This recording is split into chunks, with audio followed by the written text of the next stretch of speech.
Hello and welcome to the Actual Tech Media Summit. My name is Jess and I am excited to be here with you all today. But before we jump into our content, I have some basic information to cover with you all. Now let's kick off our day here today by taking a quick tour of your audience console. And we're going to start with the questions window. If you haven't already said hi, there is a whole giant, awesome community of people out there. So reach out and give a wave to the other members of the Actual Tech Media community.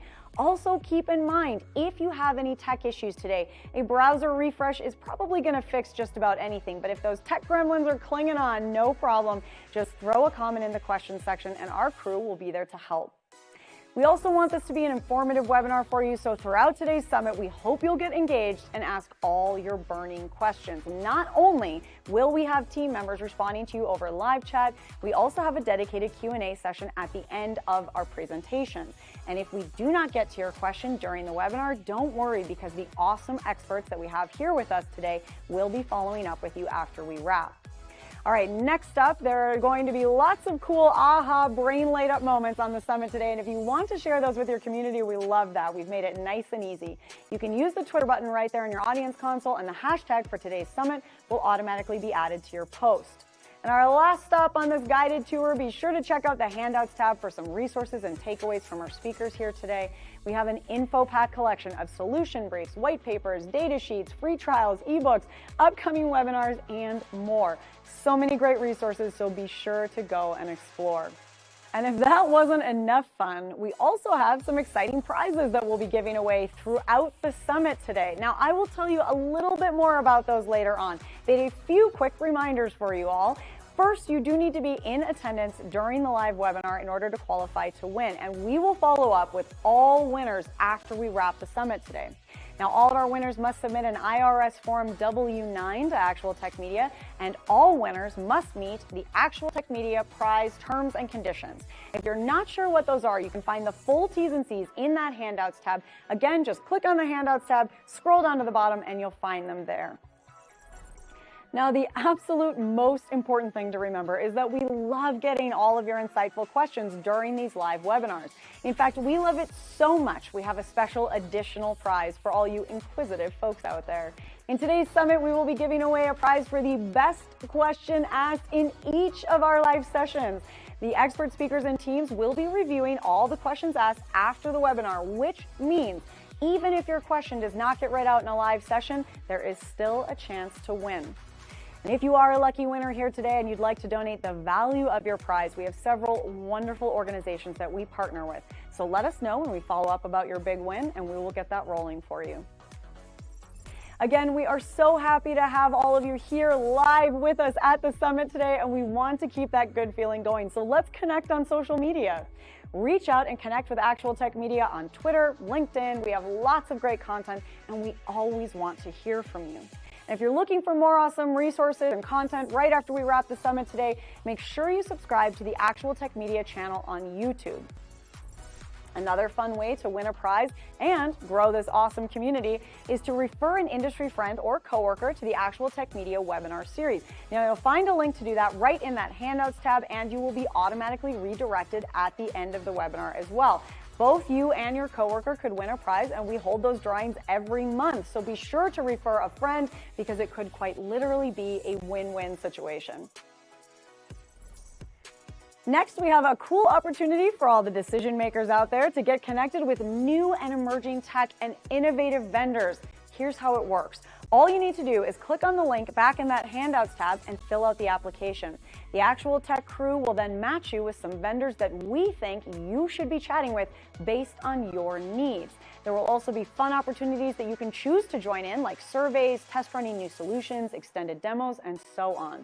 You'll get some chances to win extra prizes, chat with great people, and learn about the hottest new trends in tech. So be sure to apply or send the link to a decision maker in your team. Now, I want to take a quick minute here to remind you all about one of my all-time favorite resources, and that is ransomware.org. You can find out everything you need to know about ransomware, how to prepare, prevent, and recover. This site is jam-packed with information, helpful tips, checklists, strategic approaches, case studies, everything you need all in one place. So wherever you are in your ransomware preparedness journey, there is something for you at ransomware.org. Go check it out and start exploring. Okay, I have one more exciting resource that I have to tell you all about today. That is the Gorilla Guide Book Club. This is going to give you access to free enterprise IT books authored by top industry experts, so you can stay up to date on trending enterprise technology. And yes, these books will work on your Kindle, your mobile device, and again, completely free. You can download these awesome resources at gorilla.guide, and there's a link for you in the handouts tab as well. Okay, well, we have covered a lot of important things already, and I don't know about you all, but I am excited and ready to dive in, so let's get going. Alrighty, hello and welcome, folks. It is shaping up to be a fantastic summit today as we are exploring the topic Start Now, Discover the Critical Tools and Services that will define IT through 2030. Frankly, I am super excited for today because I love spending time discussing what technology is just around the corner and in development. And perhaps even more exciting is that which is not yet built and we are still forecasting and developing. Today is all about taking a glance at the proverbial crystal ball and using the data and trends we have to look at the critical tools and services that will define IT between now and 2030. Some, if not many, of these tools and services will likely be logical extensions of what we see today, things we are already using in some aspect, in some way, shape, or form, but others may indeed surprise you. Sometimes it's also what we will stop using that is surprising. Well, luckily today we have experts from leading technology companies here to give us their opinions on where IT is heading and how they have a hand in paving the way. I'm thrilled to see 4 incredible teams presenting today. We have top experts in the field from TierPoint, from Zerto, from Tray.ai, and Rubrik. All of that in addition to our talented keynote speaker, David Davis, who is going to set the stage for us today in just a quick minute. I know you are all ready and pumped to begin, and we have a boatload of information to cover today, so we will get things rolling here with just a few last little bits of info, and then we're going to get our speakers on out with us as well. Now, I've got some exciting news other than just prizes. Other than just information, there are some prizes. Our grand prizes today are 2 Apple AirPods Max, 3 Apple HomePods, 3 Kindle Scribes, as well as a $300 Amazon gift card going out for each session today. And if you have any questions about that, you can pop over into the handouts tab and see the full T's and C's there. You do need to be live and present with us here on the webinar to win. And with that, I'm excited to get things going. And of course, wishing you luck out there if you're hoping to win any of those grand prizes. Now, if you've never been on a session with me before, my name is Mackenzie Puddesy. I'm a moderator here at Actual Tech Media, and my fellow moderators, Jess Steinbach, Scott Becker, and Keith Ward are also here on live chat today. So if you need anything at all, just let us know in the questions tab. If you haven't gone over there yet, why don't you pop over to the questions tab and say a quick hello, howdy, hola, aloha, bonjour, or any greeting of your choice now, just to make sure you're alive and awake and send a little bit of energy out to everyone here on the summit today. You may need to expand the questions tab and handout window to see it well. Feel free to do that. And I see a bunch of responses popping in there. Hello, everyone. Awesome, awesome, awesome. Well, with that, I think we are indeed ready to rock. I am excited to introduce our keynote speaker here. We have David Davis. He's an author, speaker, and VM expert. So basically, he has made major contributions to the VMware global community, which is amazing. Picking his brain is always an absolute joy. David, thanks for being here today. I'm excited to have you back and hear what you have prepared for us. So why don't you take it away? The floor is all yours. Thanks so much for having me on the summit today. It is an honor and a pleasure to be with you here today, talking about critical tools and services of the future, right? You got to have an echo on that. With that, it's time to get started. This is where we start talking about the services that we're going to need between now and 2030. That's only 6 years away. 6 years really isn't that long. And we're not just covering tools and services, but as many of you know out there, I love learning and improving your skills. So we're also going to hit on that. So in the TFC here, the table of contents, I've got a little bit of an introduction followed by something called the AI, right? I think you'll know what it is when we get there. We'll cover security, how you need to evolve. We'll talk briefly about cloud and more before we wrap it up. So let's kick it off. As they say in Smokey and the Bandit, we've got a long way to go and a short time to get there. This is where we begin with the challenges that all of you out there face in the world of technology. I mean, IT organizations are overwhelmed, going crazy. They're desperate for more time in the day, fearful of getting hacked, short on budget, and even shorter on staff. And many of you may feel like the lady there on the right, very accurately generated by ChatGPT when I asked for a stressed, overworked, overwhelmed IT professional. And to dig into the challenges a little bit deeper, we've got this really cool graphic in the middle right there. And I'm going to challenge all of you out there to pop open your chat box and drop in what you think that item is right there in the middle. What is that thing? And at the end, I'll tell you, and I'll just give you a little hint. It is a trick question. So the challenges we're facing, AI, it's out there every day in the news. What do I do with it? I don't want to let it get away, but I also don't know exactly how it's going to help me. What about security? Everyone's getting hacked. I'm scared. What are we going to do? Ransomware is everywhere.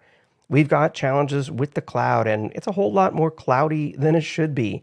We've got staff challenges. We need them. We need our staff, our good IT professionals. So how do we keep them? And then there's constant change. It just keeps changing all the time. And then there's the IT budget, right? It keeps going down or staying the same while the demand keeps going up. So back to the question of what's that thing in the middle? Well, I'll tell you, I asked Midjourney, the AI graphic generation tool, to create me a classic 1980s floppy drive, a 5¼ inch specifically, but use some creative colors. And this, my friends, is what it came back with. So while it looks kind of cool, kind of futuristic in some way, I would say it's kind of a fail because to me it looks more like a cartridge for a video game system or maybe an 8-track cassette that would go in the old 8-track players. But I would call it kind of an AI fail. But it is kind of cool. And thank you to everyone out there who posted what you thought it was. I enjoyed reading those. Some of them are kind of funny. Some of them were spot on. And that brings us to 60%.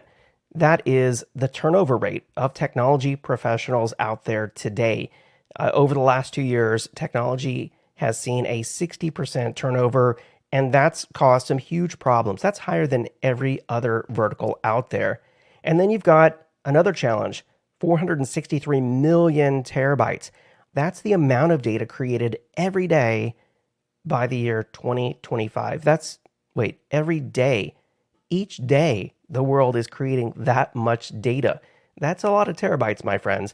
And I know you're not creating that much, but all together in every IT organization and every person's iPhone around the world, that's what we're creating. So we have a massive data problem. And then there's the massive ransomware problem.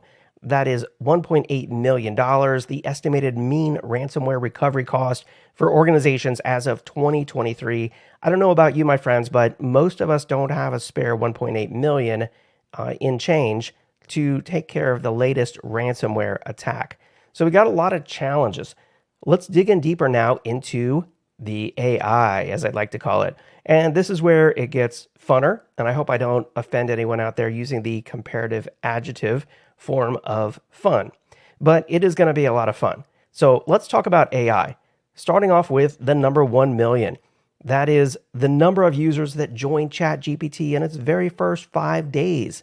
Oh my gosh, what if you created a service that 1 million people joined in the first 5 days? That's really incredible. And I know not all of us are using ChatGPT in the business, of course, but I think it's a great example of just how excited the world is about AI. And that brings us to 97%. That's the percent of business owners that believe ChatGPT and AI, I would think more specifically or more generally, will help their business. 97% believe AI is going to help their business. And what about 60% of the businesses out there, those owners say AI will increase their productivity. So we've got a ton of faith in the power of AI. And what AI is going to do is to take our $28 trillion US GDP just this year and turn it into $33.8 trillion between now and 2030. That's the topic we're talking about. And they estimate that that will be thanks to AI. So everyone has got a ton of faith in what AI is going to do to change our world and to make us a lot of money and to make us more efficient. But a lot of you might be asking, wait, how and where exactly do we use AI to really see all these benefits, right?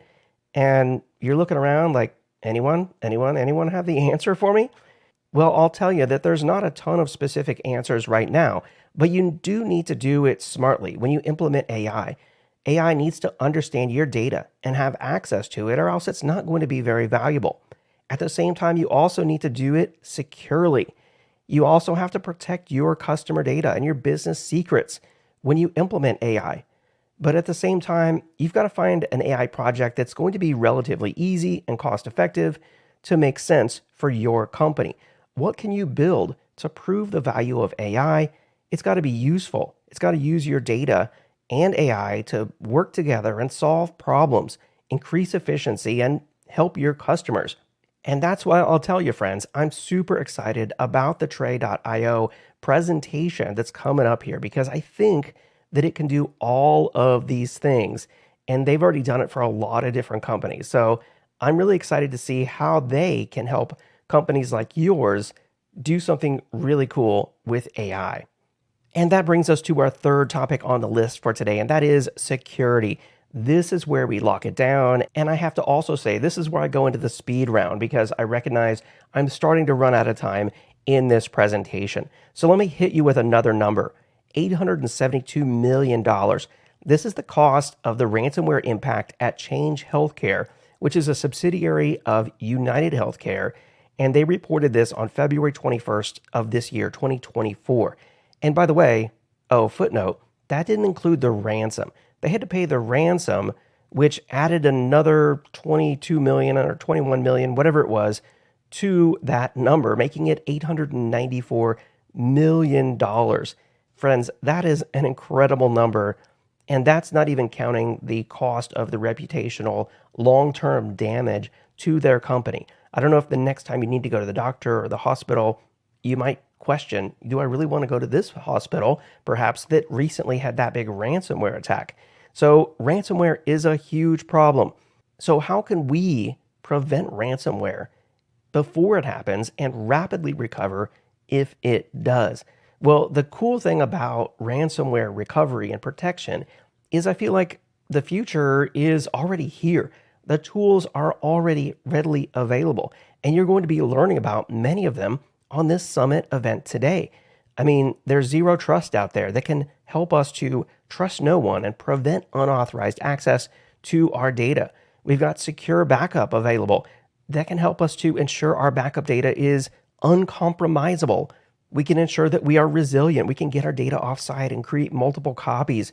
We can identify our most sensitive and valuable data and then monitor and protect that sensitive data to identify a compromise fast.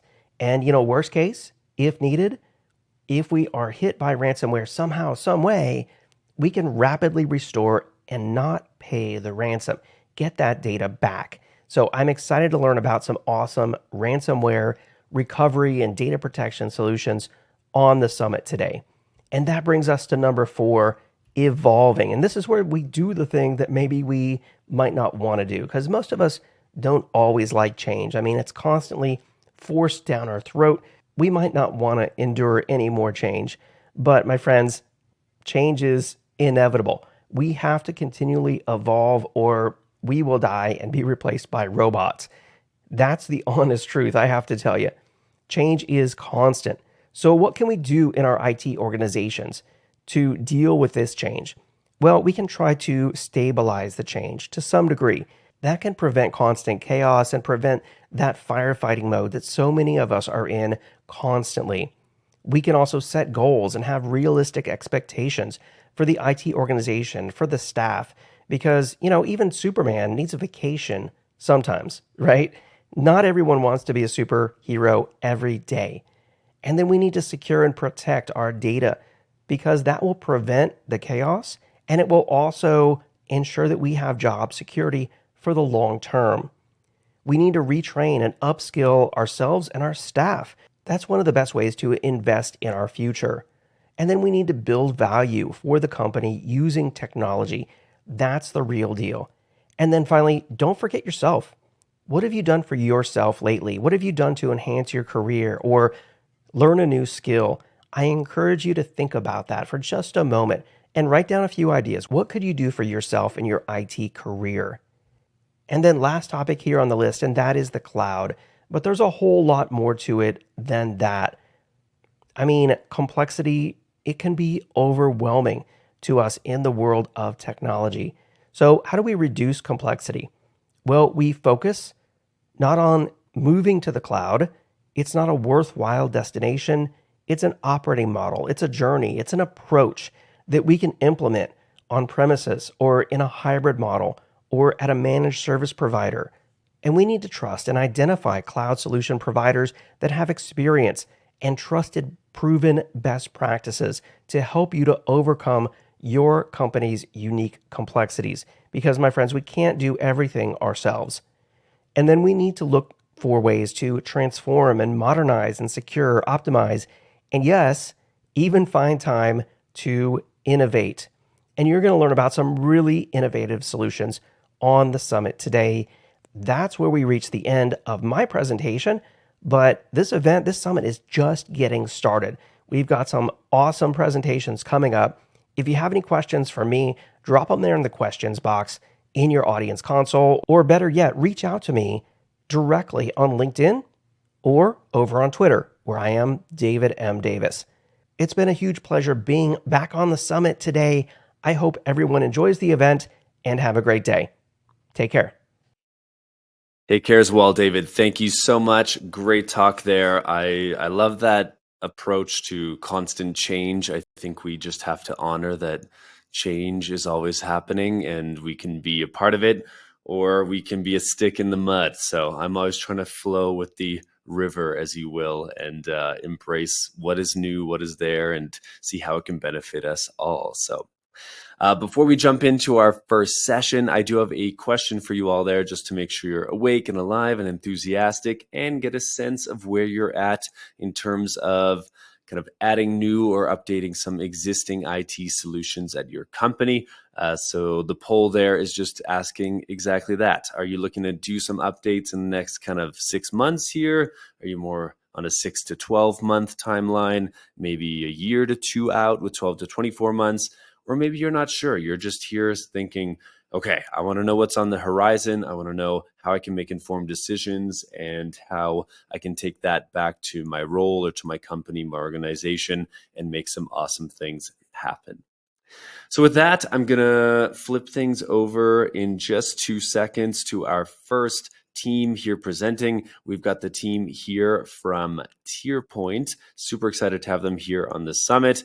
Had them on some other EcoCasts and Megacasts in the past, but I've not had the chance to listen to this dynamic duo speak yet. So without further ado, I'm excited to introduce you to Chris Patterson, who is the Director of Cloud Product Management at TierPoint, and Christopher Turner, who is the product technology architect. So you're going to get both a talk here as well as a bit of a demo or screen share. So I'm going to hand things over to Chris and Christopher. Take it away, you two. Thank you for joining us today to talk about the benefits and challenges of hybrid cloud and how many of those challenges can be overcome by Microsoft's Azure Stack platform. My name is Chris Patterson, and I have spent the last 15 years as a cloud product director at various service providers. I've had a front row seat to the evolution of cloud computing platforms and the opportunities and benefits that they provide in the market. I am fortunate to be joined today by my colleague, Chris Turner, who is a highly accomplished cloud architect and one of the few Microsoft MVPs in the world for hyper-converged infrastructure. Chris will be sharing his expertise about the Azure Stack platform. We have a fairly compact agenda today. We will start by discussing the nature of hybrid cloud and all of the benefits that can be achieved and challenges faced by embracing both public and private cloud architectures together. From there, Chris will provide a deep dive on the Azure Stack platform and how it can help to reconcile many of those challenges. When we look at cloud platforms, there are a few key areas of differentiation: scalability, cost efficiency, security, and innovation. With a private cloud, you are limited in scale to the servers, storage, or other capacity that you purchase up front. In a public cloud, you can scale up and down as your business needs change. This means that an accounting firm can double their compute resources for tax season, but then drop them back to a lower level in May. This means that accounting firm would only pay for what they use in a public cloud model, while for private cloud, they would pay a predictable amount for all available capacity. This should mean that public cloud is more efficient, but in practice, achieving that efficiency is a full-time job. The number one public cloud challenge cited in most polls is cost control. In addition, many steady-state 24/7 types of workloads can actually run more cheaply on private cloud if there are a sufficient number of them. When it comes to security, let me say from the outset that neither public nor private cloud software is inherently more secure than the other. When properly configured, both can protect you from most threats, but both are also susceptible to future zero-day attacks. The primary difference when it comes to security is whether you want to put the onus for secure configuration monitoring of the infrastructure in the hands of Amazon, Microsoft, or Google engineers, or whether you want to manage that yourself. Finally, when it comes to innovation within the platform, public cloud delivers at a much higher velocity. A quick perusal of the Azure Updates site shows that they have dozens of new releases or announcements each week, while VMware or Nutanix deliver larger amounts of improvements and enhancements just a few times a year. This higher rate of innovation on public cloud provides tremendous opportunities to an IT team that can quickly take advantage, but can be overwhelming for those who need to make sure that automation or other integrations continue to work predictably. This brings us to the hybrid model. Hybrid acknowledges that cloud doesn't need to be public or private. There is no one-size-fits-all. Hybrid recognizes that the SAP system runs best on single-tenant hardware, marketing campaign websites can quickly come and go on public web services, and you are never going to run an email server more efficiently than O365. Hybrid lets you match each of your workloads to the cloud architectures that can serve it best, but it's not without its challenges. Traditionally, the biggest problem with hybrid cloud has been that there was no single interface or provider that could do both well. Many companies have tried to build portals and other interfaces to bridge the gaps, but the more functions they tried to do, the less effective they became at each. This is manifested in a few areas. First off, integrating public and private is very challenging from a technical perspective.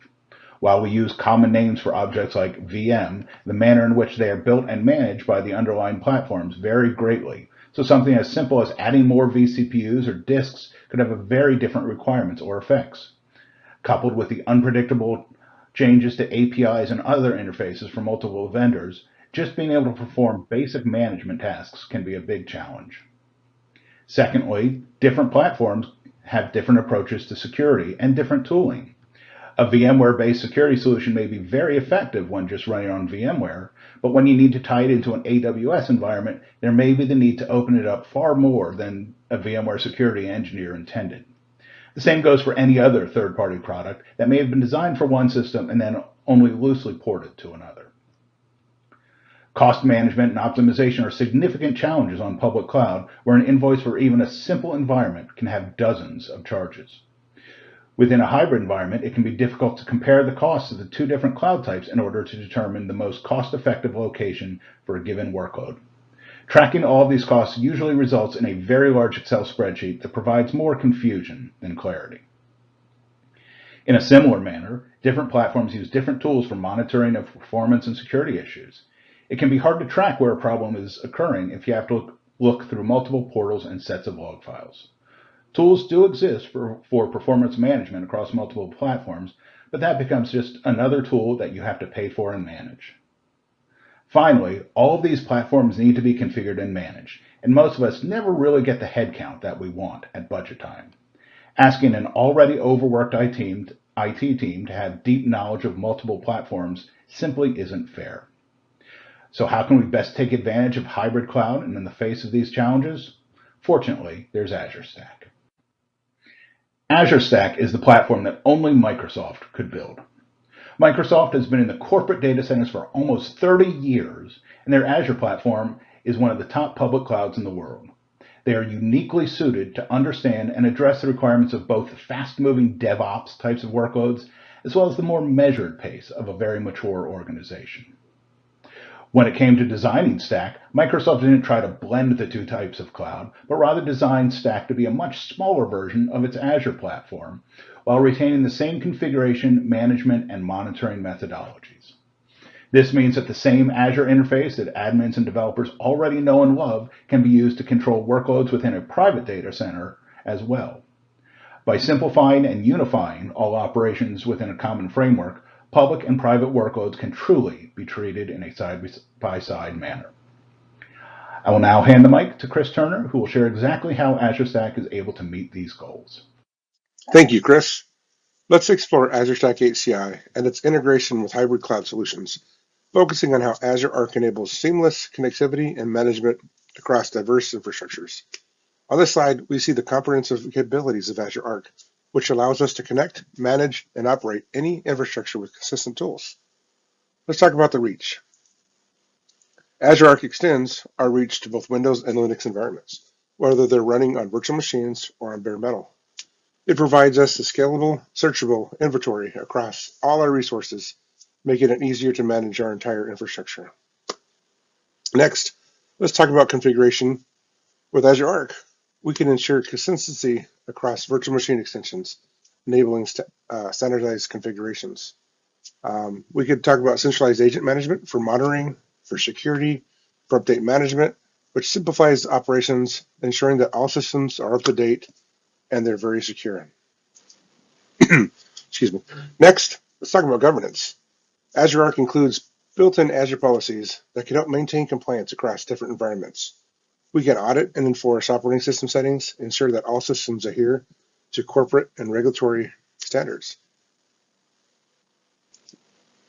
And finally, let's talk about security. Security is paramount, and Azure Arc leverages intra-ID managed identity for robust authentication and authorization. Let's talk about server security baselines and how role-based access control could further enhance the security posture of our infrastructure. By leveraging Azure Arc, we can unify a management approach across various platforms, from AWS to Google Cloud to VMware and on-premise environments such as Azure Stack HCI, ensuring a consistent and secure operational model. Let's discuss the platform architecture of Azure Arc and Azure Stack HCI from the bottom up, highlighting how each layer contributes to a cohesive and unified hybrid cloud environment. At the foundation, we have the hardware ecosystem. Azure Stack HCI supports a broad range of hardware, offering flexibility and choice for deployment. This layer ensures that we can leverage the infrastructure that best meets our performance and scalability needs. Above the hardware, we have the Azure Stack HCI operating system. This OS provides the core functionalities for running virtualized workloads, offering robust support for high availability, performance, and scalability.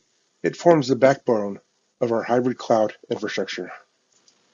Moving up, we see the support for both Windows and Linux virtual machines. Azure Arc extends its capabilities to manage these VMs, providing a unified experience regardless of the operating system, ensuring a consistent management and consistent operations. Next, we have our hybrid deployment of Azure Kubernetes Service, AKS. This allows us to orchestrate and manage containerized applications seamlessly across on-premise and cloud environments, leveraging Kubernetes' powerful capabilities.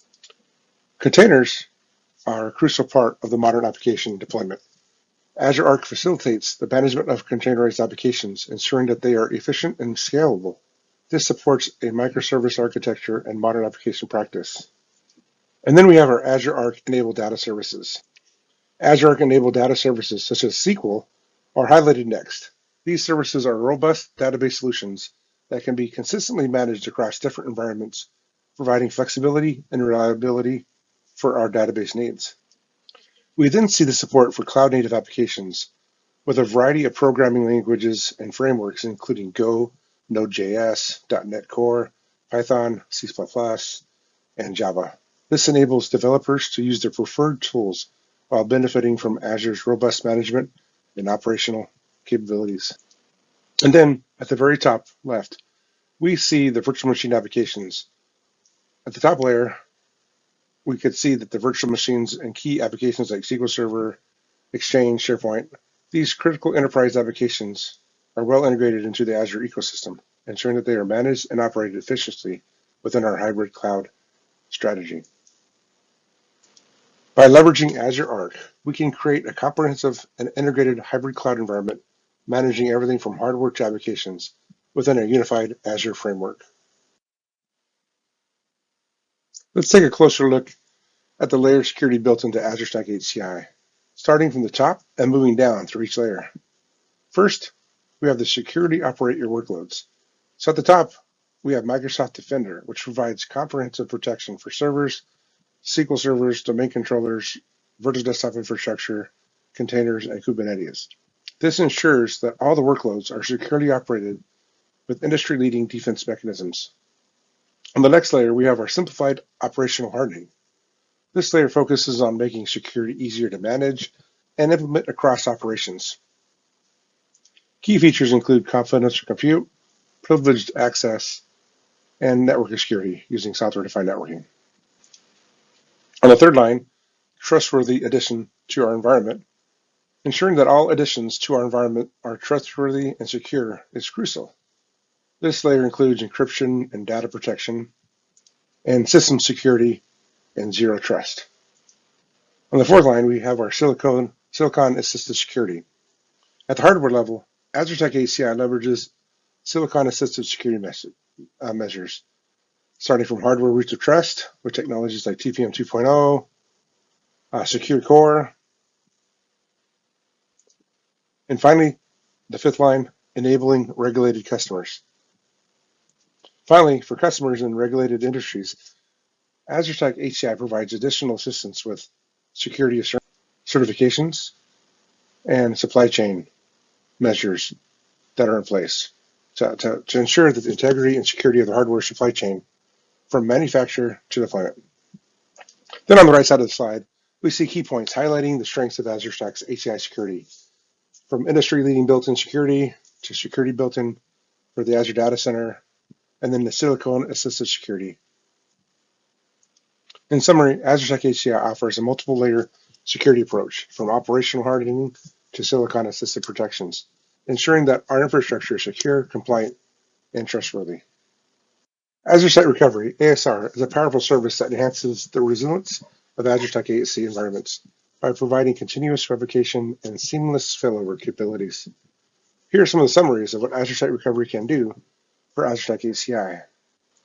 Workload replication. ASR replicates workloads running on Azure Stack HCI to Azure, ensuring that business-critical applications and data are continuously backed up and protected. Business continuity. In the event of a disruption, ASR enables quick failover to the Azure cloud, minimizing downtime and ensuring that your operations continue smoothly. Secure data transmission. Data replication is carried out securely using HTTPS over port 443, maintaining data integrity and confidentiality during transition. Integration with Azure Stack HCR. Azure Stack HCR ASR, of course, integrates seamlessly with Azure Stack HCI, making it easy to set up and manage the replications across your hybrid cloud environments. In essence, Azure Site Recovery provides a comprehensive solution for protecting Azure Stack HCI workloads, ensuring that your critical infrastructure is resilient, secure, and always available. Let's talk about the Microsoft Azure Backup Server, commonly known as MABS.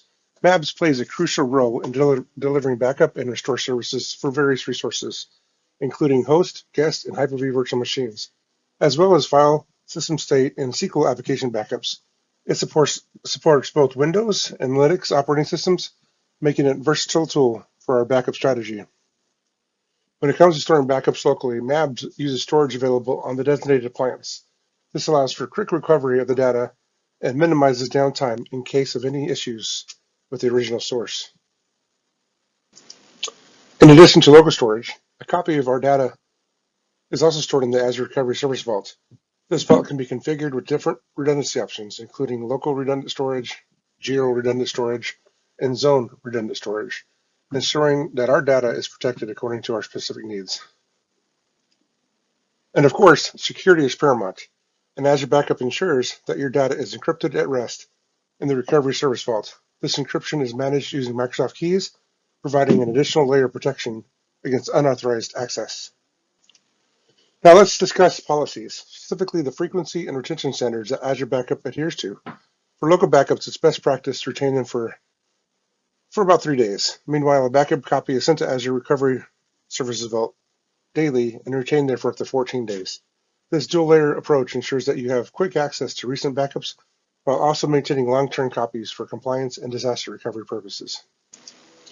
Monitoring your backup is critical. An Azure Monitor is integrated with Azure Backup to provide real-time insights into the health and status of our backup jobs. This ensures that any issues are identified and addressed properly, reducing the risk of data loss. Finally, standard reporting features are available, offering detailed reports on backup job success and failure rates. These reports are crucial for maintaining compliance, auditing purposes, and ensuring the overall reliability of our backup strategy. To sum it up, Azure Backup is a powerful, secure, and flexible solution that helps us protect your data, whether it's on-premise or in the cloud. By leveraging MABS and the Recovery Service Vault, we can ensure that our data, your data, is always available, secure, and compliant with our organization's policies. Now, back over to Chris Patterson. Thank you, Chris. Microsoft has taken great pains for Azure Stack to be as easy to use as possible and has provided an almost infinite level of flexibility in how it can be deployed. Flexibility is important in being able to efficiently meet your IT requirements, but it takes experience to be able to configure the platform in that optimal manner. TierPoint is a strong Microsoft partner with a rich history of providing solutions both within our data centers and in Azure. We have a strong bench of engineers and architects who not only keep to date on the ever-evolving Azure platform, but also have experience in matching those innovations to customer needs. Our large customer base and broad collection of individual and company certifications mean that we don't have to guess at how to fix your issues because we've likely seen it before. When it comes to hosting for the physical Azure Stack servers, TierPoint is second to none. We have found that many of our customers have grown tired of maintaining their own data centers with all the costs and hassles of generators, biometric security systems, and giant HVAC units. TierPoint operates 40 data centers across the country with high-speed connectivity between each other and to the Azure cloud. We can host Azure Stack servers or any other gear securely within our facilities so that our customers can sleep at night. Our long partnership with Dell has provided us with access to the tightly integrated ACP for Azure Stack platform. This is a set of hardware that has been designed and optimized by both Dell and Microsoft engineers who are responsible for testing all patches and firmware on that hardware before they are released. This minimizes the chances of conflicts between software drivers or other minor issues that result in major pain. For those who do not have deep expertise when it comes to Azure, or for those who have some but are looking for a little bit of help along the way, TierPoint offers an array of managed services. This can be anything from the ability for your engineers to call for help with an issue, all the way up to full management of the Azure platform. We recognize that everyone is in a different place on their cloud journey, and everyone has different priorities for their IT teams. My personal observation is that most engineers can configure an environment properly or resolve an issue given enough time to dig into it, but time is the most precious commodity for that team. If you would like to focus your team on building out that new application or delivering on more strategic goals, TierPoint will be happy to do the rest. And with that, we have come to the end of today's webinar. Hopefully, you have found this to be informative, but if you have any additional questions about Azure Stack or any other IT needs, please reach out to us at our website or via the phone number below. Thank you for listening and have a great rest of your day. Awesome. Thank you, Chris and Christopher. That was great. For any of you that threw in some questions there, the team is taking off. They don't have time to stick around for a live Q&A today, but do not fret. Any of those questions are going to be passed over to the TierPoint team, and they'll be following up with you directly. Now, since we are on the topic of questions, do keep those questions coming in. The rest of our teams today are going to be here for Q&A, and you're going to be able to pick their brains. This is a great opportunity to do just that. As well, we have many prizes coming down the chute today on this summit, but there's also a $50 best question prize from each session. So even those questions that just got sent in for TierPoint, those will qualify. Whoever sent in the best question there will be contacted and selected as the best question winner for a $50 Amazon gift card. So again, be curious, keep those questions coming in. That said, I have a poll up as well. So the poll is looking at what additional information you would like about the TierPoint solution. And well, this is essentially your wish list, your easy button. So whatever you're looking for, just click on that and they'll hand it right over to you. So if you're looking for pricing details, personal demo, a data sheet, a white paper, want to try things out yourself, you can plunk that in and get those documents or get those actionable steps requested so that you can check things out in your own time after today's summit. With that, I also would remind you we've got the handouts tab there. So each of the teams presenting today has a great handout for you. So you'll definitely want to take those, either click the link or grab the PDF, and you can take those and keep them for later after today's summit. The one for TierPoint is a PDF. It's a fact sheet going over managed Azure Stack. So essentially covers how to consume cloud in a way that makes sense for each of your applications in a private, public, or hybrid architecture with the Azure Stack. So if that is something of use to you, go grab that PDF. You may not be able to find it later. And with that, why don't we keep things moving on and get a little bit of good energy flowing for anyone who is hoping to win a prize today. Now, quick reminder, you do need to be live and present here at the summit to win, but I'm going to be giving out 3 Apple HomePods right now, as well as one or the first of the $300 Amazon gift cards. So keep your ears peeled. Yes, Thomas, I hear woo prizes. I'm so with you on this. So without further ado, the first gift card is going out to Christy C. from Texas. Congratulations, Christy. And if you're hoping to win one of those HomePods, the first one is going out to Michael Dunsing from California. Congrats, Michael. The second going out to Alan Jin from Colorado. Big congrats to Alan. And the third and final HomePod is going to Scott Speckman from Kansas. Big or huge congrats to all 4 of you. And don't forget, we've got plenty of other prizes coming out soon. So keep your ears peeled and keep your fingers crossed if you're hoping to win something there. And with that, let's keep things moving along. We have got our next team here ready to present. We have Zerto, a Hewlett-Packard enterprise company. We've got Chris Rogers, their technical evangelist, who's going to be joining us for a presentation on what the future holds with Zerto. And we also have from their team, Andrew Silva, technical marketing manager, who is going to be here to address any and all of your questions. So again, keep those questions coming in.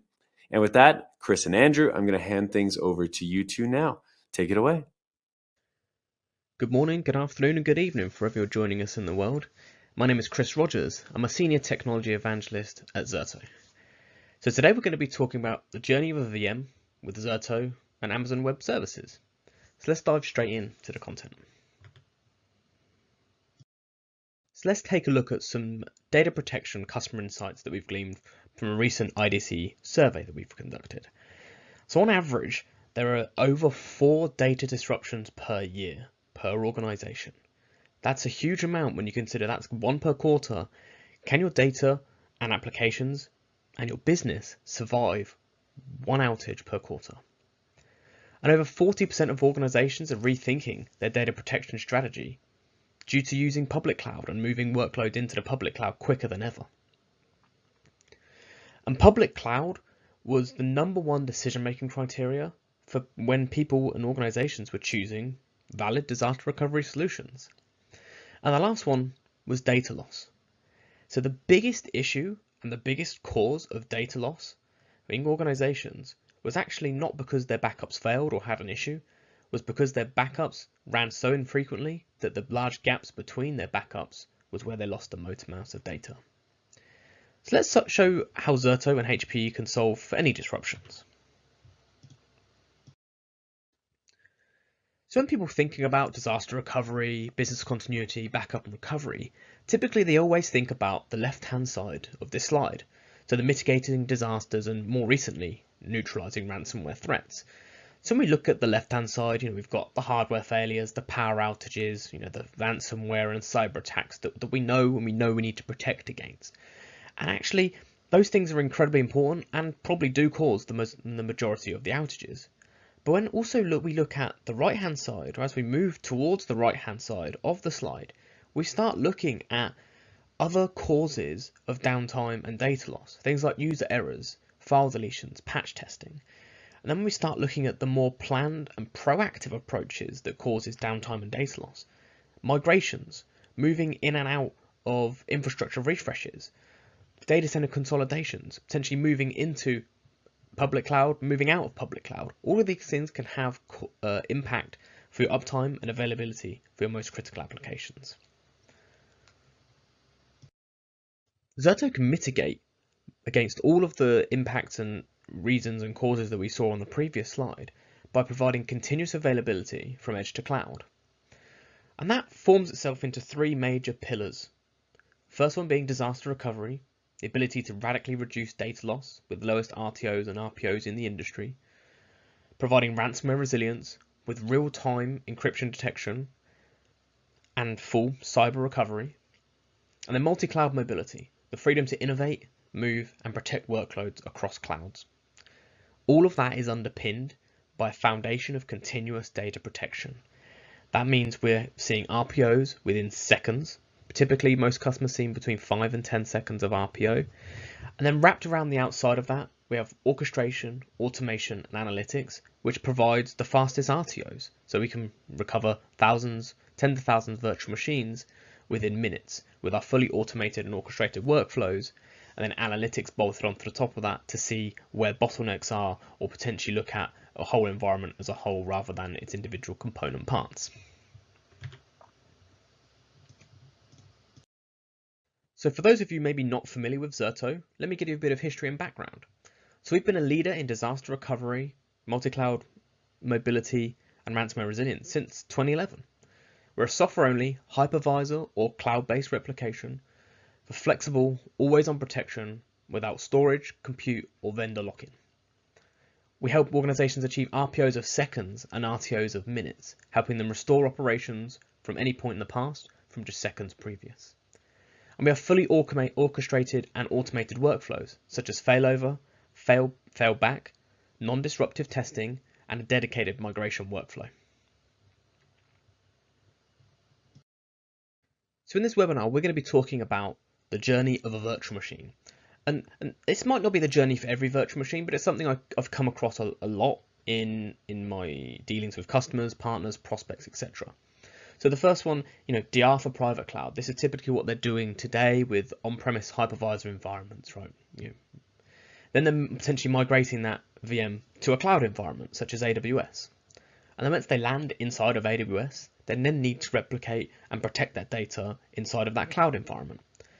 And then once they're locked in there, they then need to realize full cyber resilience for those workloads based in the cloud or any workloads that are left on premises as well.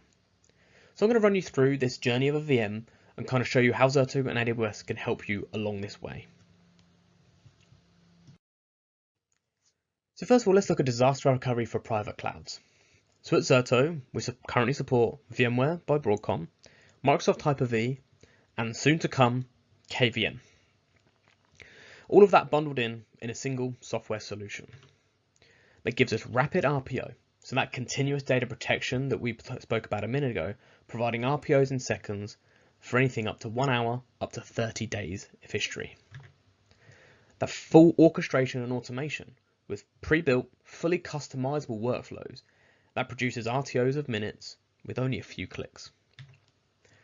Real-time encryption detection, intelligent algorithmic encryption detection that runs in real time and inline as the data is being replicated. So that gives us the earliest warning flag that something might be wrong in our environment, such as a ransomware attack. So we're typically going to be able to tell organizations within seconds of a bad write hitting that looks like ransomware potentially, that something's wrong, and they can raise that up to their security teams and do whatever workflows they need to do to protect that environment and stop it from spreading. We're always agnostic. So agnostic to the storage, the compute, the network, and the hypervisor, and with 0 agents to manage across all of these workloads. And we are fully flexible. We have multiple different architectures, which I'd love to go into today, but sadly we don't really have time. But it helps you exceed those 3-2-1-1-0 rules, right? So it helps you achieve what your business needs to with varying different ways of deployment, either on premises or in the cloud. And now let's take a look at migration to, from, and between clouds. So the ability to move workloads, exactly as I said, to, from, and between public or private cloud environments. So Zerto being agnostic to most vendors, Zerto has the ability to migrate to clouds such as AWS, Azure, and GCP, but also the ability to migrate between hypervisor environments such as Hyper-V, VMware, and soon to come KVM. This isn't just for lift and shift migrations. This can be for those data center modernizations, the data center consolidations, hardware refreshes, or even data repatriation from one cloud to another. So let's dive deeper for Zerto migration for AWS. Hassle-free migrations to accelerate your cloud journey. So let's talk about 4 key areas. The first one being risk-free migrations. And what do I mean by risk-free? I mean 0 RPO, which is guaranteed for all migrations. That means we're not going to lose any data between migrating from let's say a VMware estate into an AWS cloud estate. The second one being the ability to test migrations as many times as you like without impacting production workloads. So we can test 5, 10, 15, 100 times before we migrate to AWS without any impact to production workloads. Really fine-tuning that migration, making sure we have all dependencies mapped out, and making sure essentially we have everything we need inside of AWS to make sure that applications run successfully. So the second one being radically reduced migration windows. So the ability to not have lengthy migration windows that can last hours, days, sometimes even weeks, right? Sometimes even months, depending on the organization. Typically when we see people doing migrations, it's on a VM per VM basis, using potentially a backup tool or a migration tool that copies data. But because we're using continuous data protection, we're only 5 to 10 seconds behind production at all times, which means when we need to do the migration for live, what we essentially do is shut down the VM, sync the last 5 or 10 seconds worth of data, which typically takes a few seconds, and then we can bring that VM up inside of AWS without any need for any conversion tools or anything else. We do that all on the fly for you within a matter of seconds or minutes. The third piece being cost and time efficient. We've spoken a little bit about the time efficiencies we can gain by reducing those migration windows, but we also minimize the amount of people needed to do migrations.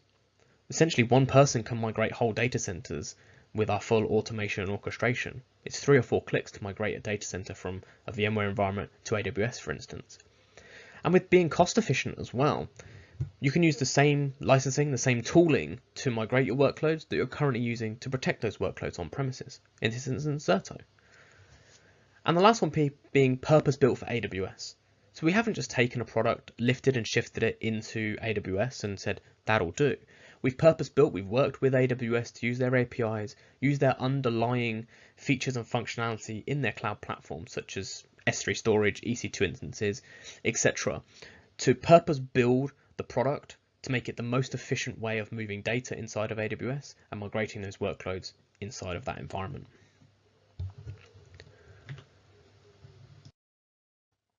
So now we've migrated to AWS with our virtual machine. We're on the second part of our journey. And now we're going to move into the third part, which is DR2 and within the cloud. So let's look at disaster recovery in the cloud. So with Zerto in cloud for AWS. So you can see here we've got hundreds of Amazon regions and availability zones on the map. And customers are free to choose wherever they place their workloads. This might be dependent on a particular use case or a particular workload needed staying in a particular geo, or where your business is operating out of. But for us, essentially, it doesn't matter where you place those workloads in AWS. Zerto will have you protected for all of those workloads. And remember, once we're in the cloud, we still need to ensure that we are replicating and protecting data sufficiently, because it's our responsibility as our data owners to make sure the data is available and up and protected as we need it.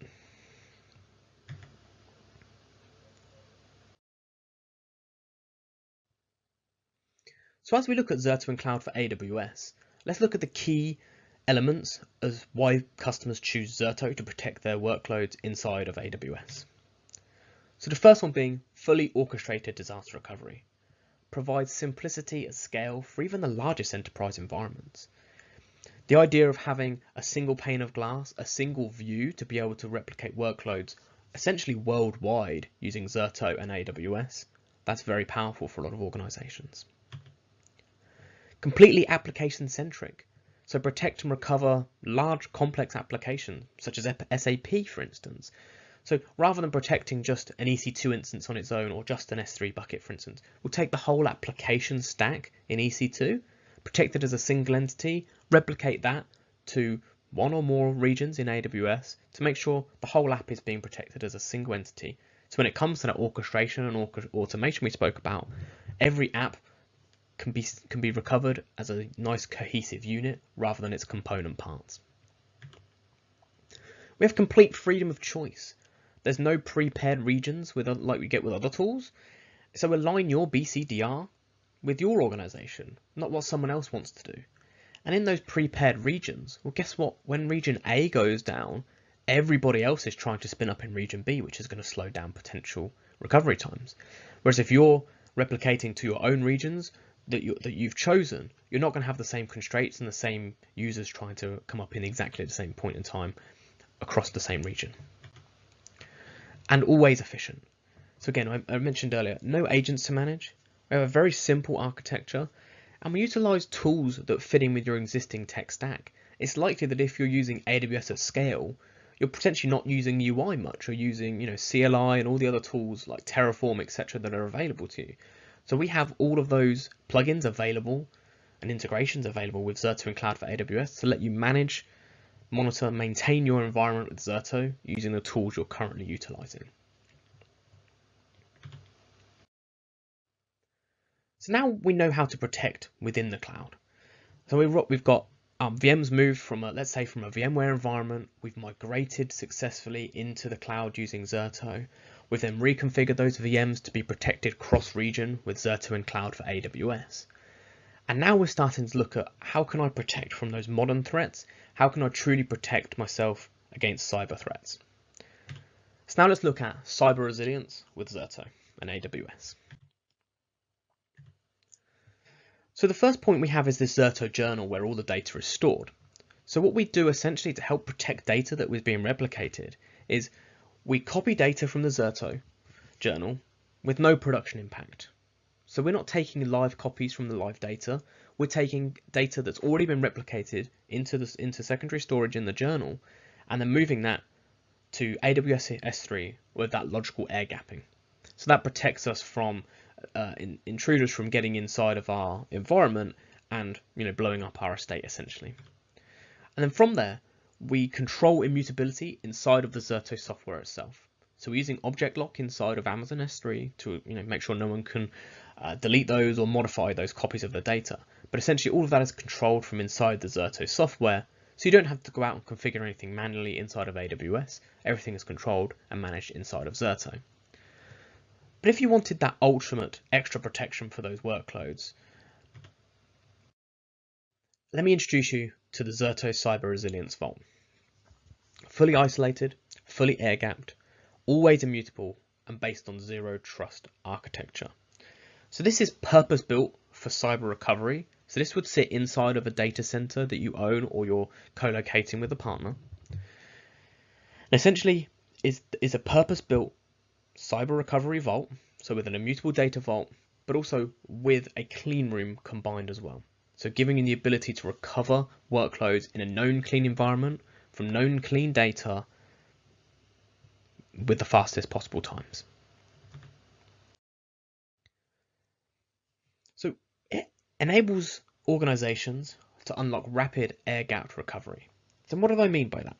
So it's completely fast and secure. So we mentioned fully air-gapped and fully immutable data copies stored on secure, high-performance, all-flash hardware. So that is not using secondary storage or backup-based storage that is potentially going to be slower and harder to recover from. This is using all-flash production-grade infrastructure. We have a full-stack solution. So I mentioned a minute ago, we are the only provider to combine an isolated recovery environment, so a clean room, for instance, with a secure data vault using that unique zero-trust architecture. So combining the two together into a single solution, so you guys don't have to worry about where my data is recovering to and how it's recovering, because that is all built in to the Zerto Cyber Resilience Vault. And we have prioritized security over convenience. So this has no centralized control plane. So whereas pretty much every other vendor you'll be speaking to, no matter what they're selling or what they're producing for their software, they're all saying single pane of glass, single control plane, right? That's great for simplicity and efficiency. But when it comes to security, managing everything through a single remotely available pane of glass can cause problems.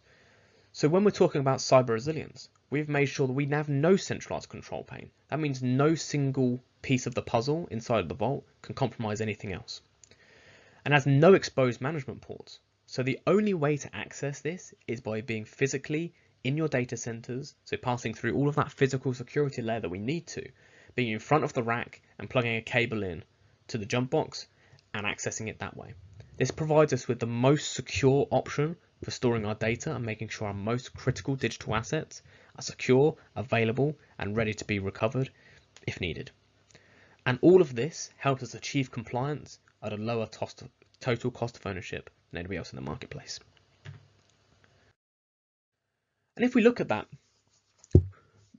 ROI, so the average data loss from a leading backup-based cyber vault is 2+ days. Getting that data back and available is 22+ days. So their total ransomware impact is between 3 and 5 weeks. With Zerto, our data loss is 4 hours or less. The availability of data coming online is 2 hours, and our total ransomware impact is 6 hours or less. So that's a 99% reduction on the leading backup-based cyber vault in the marketplace. So now let's look at Zerto and AWS in the marketplace. So how would you consume Zerto in AWS? So we have 3 brand new offerings in the Zerto marketplace for you to consume. Zerto in cloud for AWS, which we've spoken about today, Zerto for migrations to AWS, and Zerto for DR. So for doing disaster recovery to AWS from potentially a VMware or Hyper-V or even KVM in the future estate. So those are all publicly available, ready to go now in the AWS marketplace. And what will be the benefit for us? We can have 100% drawdown of the customer committed spend to AWS. So if you have a committed spend to AWS, and maybe that you aren't going to quite reach your committed spend this year, or you've managed to achieve great discounts with AWS, so you've got a bit of spare committed spend. Well, essentially you can use Zerto essentially for free, right? So you can use that credits and that committed spend to AWS to purchase Zerto up to 25% of your annual commitment. What a great way of consuming Zerto via the AWS marketplace and taking advantage of such great offers. So I want to thank you for joining me today, and if you want to learn a bit more, there's a few QR codes on the screen that you can scan and get access to. So the first one being Zerto for AWS, so learn a little bit more about Zerto and AWS and their combined abilities. If you want to test drive any of the products we've spoken about today, you can do that in a self-paced, free environment with Zerto hands-on labs. And if you want to check out those offers that we spoke about in the marketplace a moment ago, check out the AWS Marketplace Zerto page using the third QR code. And if you want to learn about real customer use cases and honest reviews from customers, check us out from all the review sites, Gartner Peer Insights, TrustRadius, G2, etc., and hear how real customers use us and how real customers rate us. Thank you very much for your time. Sorry there, little mic blip. Thank you so much for your presentation. That's awesome. I've always been a big fan of Zerto, and honestly, the first time I was introduced to the product, I was kind of like, wow, this is incredible. So it's going to be great. I've got Andrew Silva here ready to rock for some Q&A, and we have a lot of questions. So let's see. One more question, and then we'll have to follow up because I know that we have a ton of questions here. All right, here's a question. The 3-2-1 backup rule has been a gold standard, but now we're seeing kind of 4-3-2 or higher is the minimum standard for data protection. How does Zerto stay ahead of increasing backup requirements in the industry? So this is a great question. Zerto gives you a lot of flexibility for where you want to replicate and store your data. So we have capabilities. It's called one-to-many replication. So you can have your data in production, and then you can have a choice to create replicas to different hypervisor on-premise environments, different cloud environments simultaneously, right? So you have the ability to take that one source and replicate that to, say, 3 different locations. And then Zerto also has the capability for doing, we call it an extended journal copy, where we can take a point-in-time copy of that journal and actually store that in an immutable data source, whether that's in Azure or AWS. So that's a really good question. So Zerto just has that native flexibility built in to the product itself.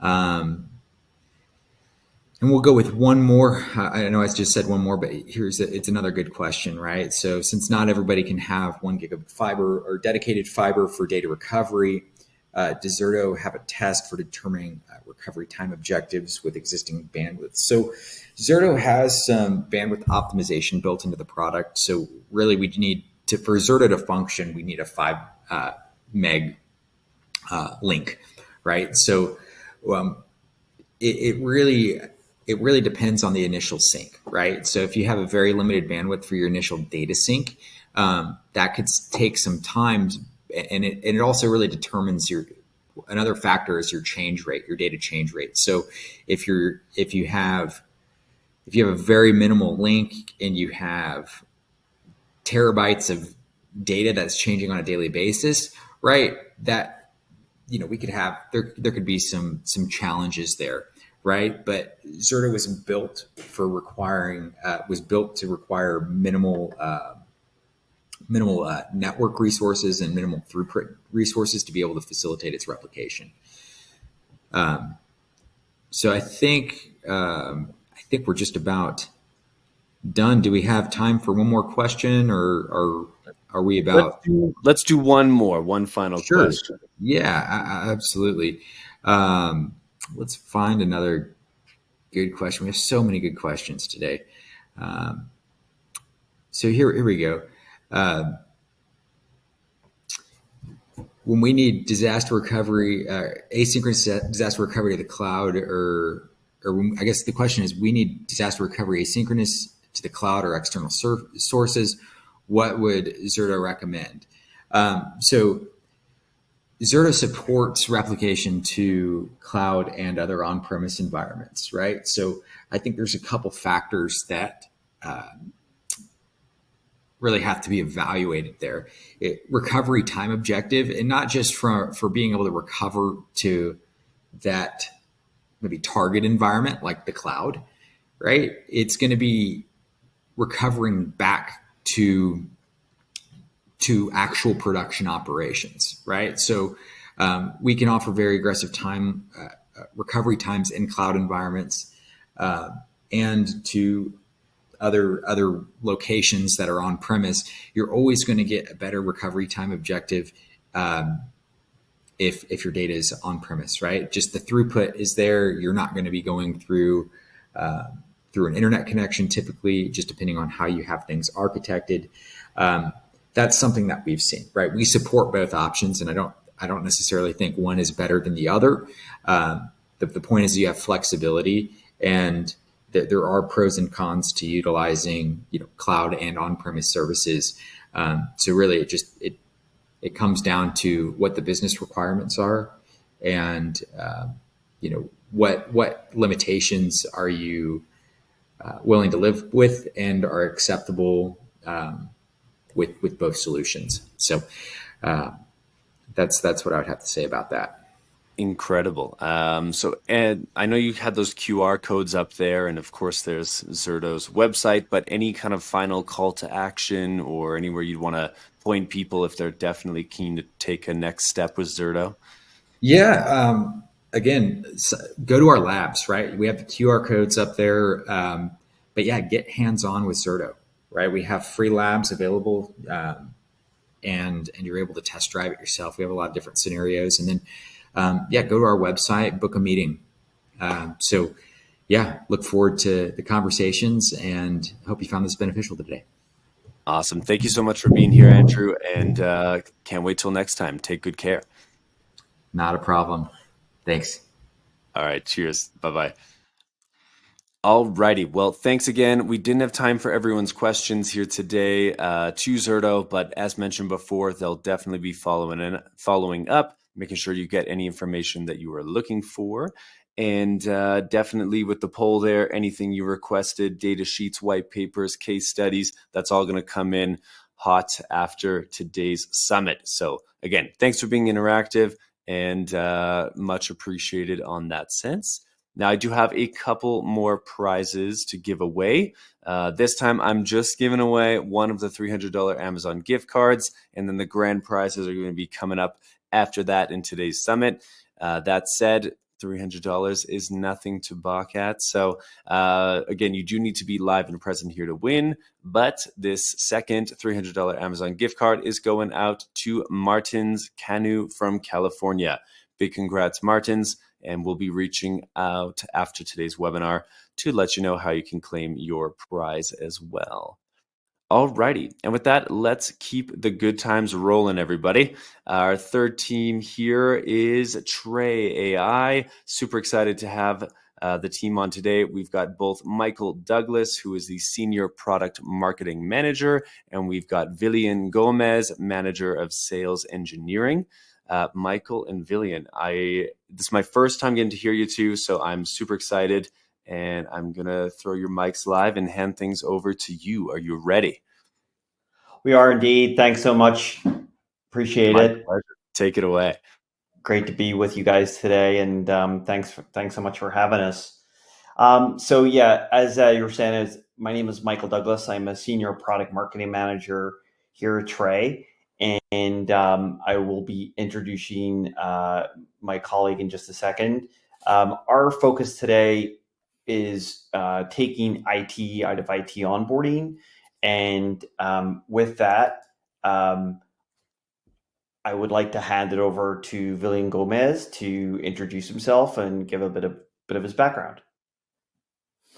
Howdy, everyone. William Gomez here, Sales Engineering Manager at Trey AI. Been with the company for a little over 3 years and had a chance to automate hundreds of integrations at this point. It's been a fun ride, and excited to talk about more automation and how AI plays into that today.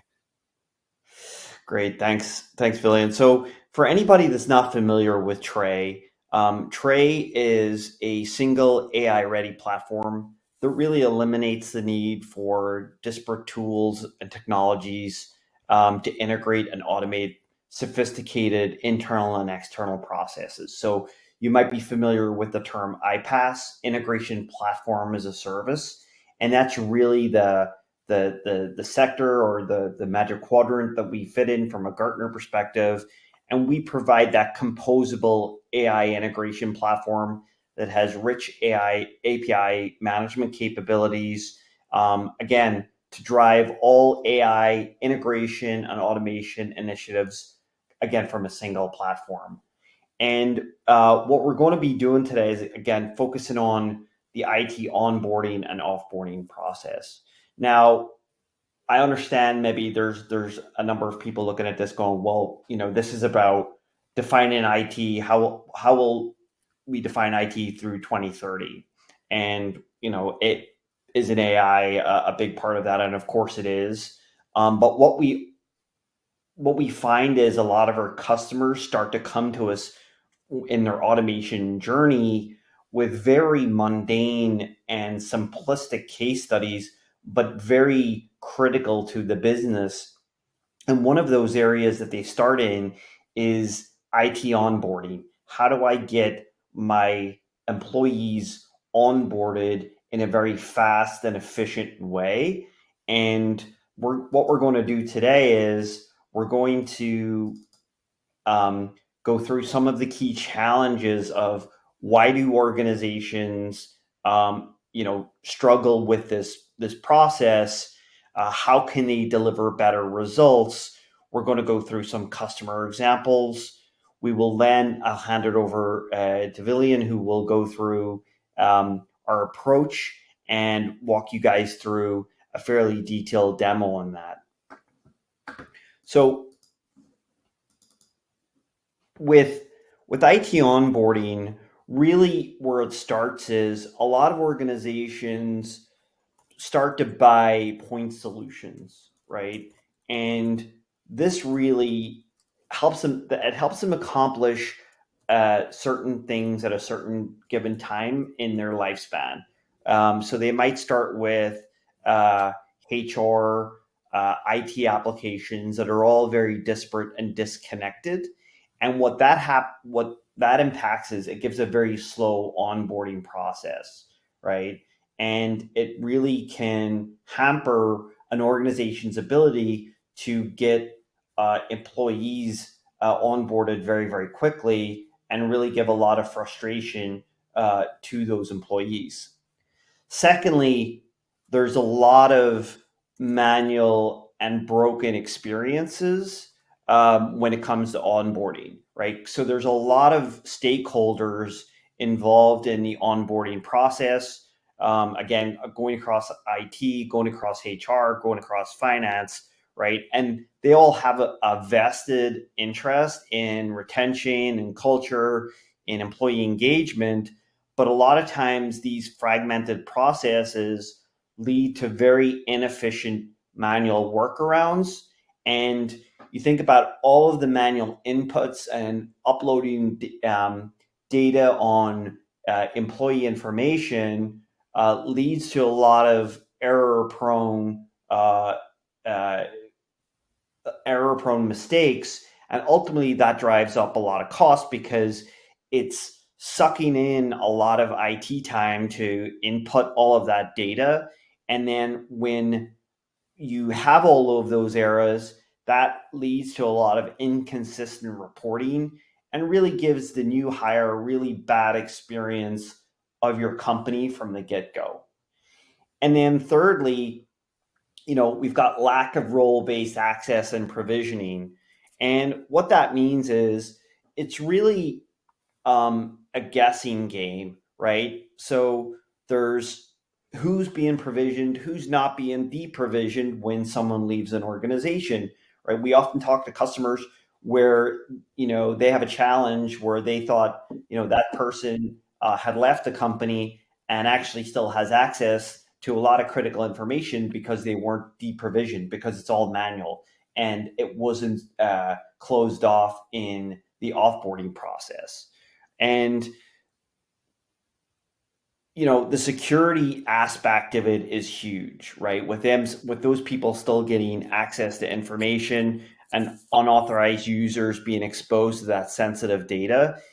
And lastly, it is really an inefficient use of application licenses that drive up costs. Again, what we hear from our customers a lot is they don't know who's spending what, or who's using which application, how often they're using it. And it really is a guessing game, right? They have to go into each individual application, find out, when you were last logged in, how often you've been logged in, and are you really using this license efficiently? So with that, right, Trey provides Oh, excuse me. Sorry. Tray provides an ability to automate and integrate the entire IT onboarding and offboarding process, allowing you to free up a lot of the IT time from manual and mundane inputting of tasks. And what that allows you to do is really accelerate the onboarding process, right? So being able to move onboarding from days to minutes, and we'll talk through that in a little bit when we go through our customer case studies. And we're allowing you to really take all the manual work out of getting somebody onboarded by having to go in and manually input all of their employee data, what applications they should get access to, and role-based access and provisioning, and then being able to go and monitor and control your application licensing and software usage costs. So being able to sort of say, okay, who's using these applications, how often they're using them, and can I switch this off? Can I make it more efficient and effective for me? Do they really need access to PowerPoint? And this really reduces software licensing costs by being able to actively track those.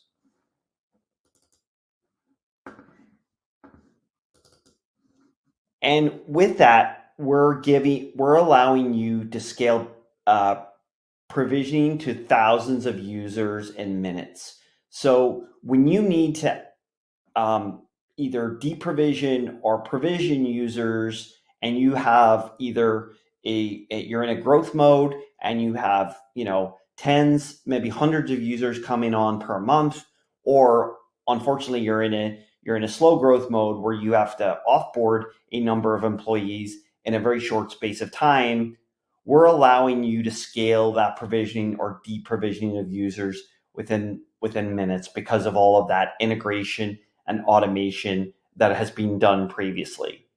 We're allowing you to vastly reduce IT support costs, right? So it's because we're taking all of the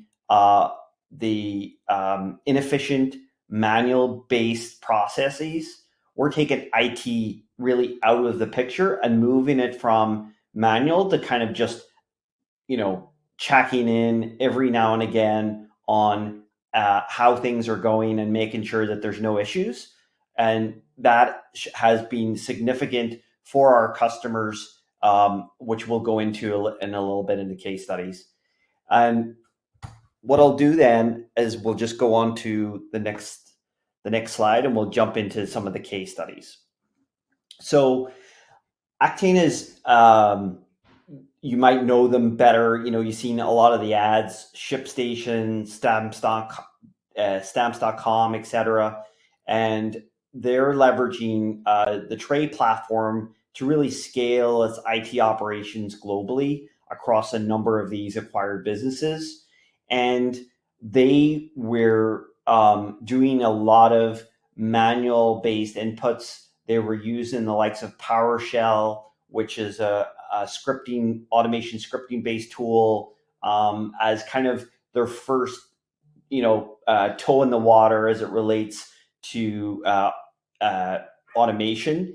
And they use Tray to be able to automate all of these processes, and were able to achieve a 356% return on investment by automating their IT operations and consolidating a lot of the point solutions that they had acquired over time. And what that allowed them to do was move a lot of the repetition of applications out of their business, reduce the annual subscription and infrastructure costs. It allowed them to take one full-time employee completely out of managing the IT onboarding and offboarding and within the help desk scenario, and save them about 50 hours per month as one full-time employee. So because of our low code aspect, they're able to develop new workflows, and automations 3 times faster than before, right? So they're able to build automations and workflows in a very composable, dynamic way, much more than they were using scripting tools. So moving to our next case study, Beyond Finance. So Beyond Finance is a really interesting case study. They are a fintech leader that's helping individuals and families that are struggling with debt to kind of get out of that debt and into financial freedom. They went through a significant growth period, especially over COVID, and really were really were in an area where they were having to manually onboard every single employee, build new machines for each employee, and ship those machines out. And they had to take 4 full-time IT employees to manually onboard all of those people. And it was taking 10 days per employee. And when they adopted Tray, they were able to completely transform that onboarding, offboarding process. They were able to completely remove 4 full-time employees out of that process. They were able to move it from 10 days to just 5 minutes. So it was only 5 minutes per employee in order to onboard them. They were able to went from 800 employees to 3,000 employees within 18 months. So really took all that bottleneck out of the process. And again, we're going to roughly about 100 employees per week. So just in our final case study here, we're going to Charles Russell Speechley, which is a leading global law firm.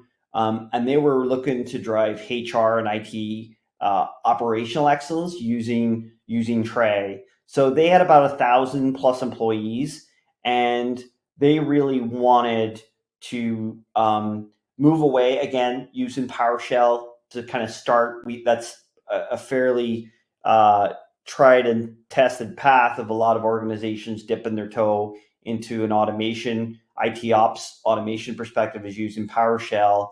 And they had a lot of manual processes around HR and IT for onboarding, offboarding. Again, very error prone, having to go in and double check, triple check all of the data entries and all of the manual exports from FTP into success factors.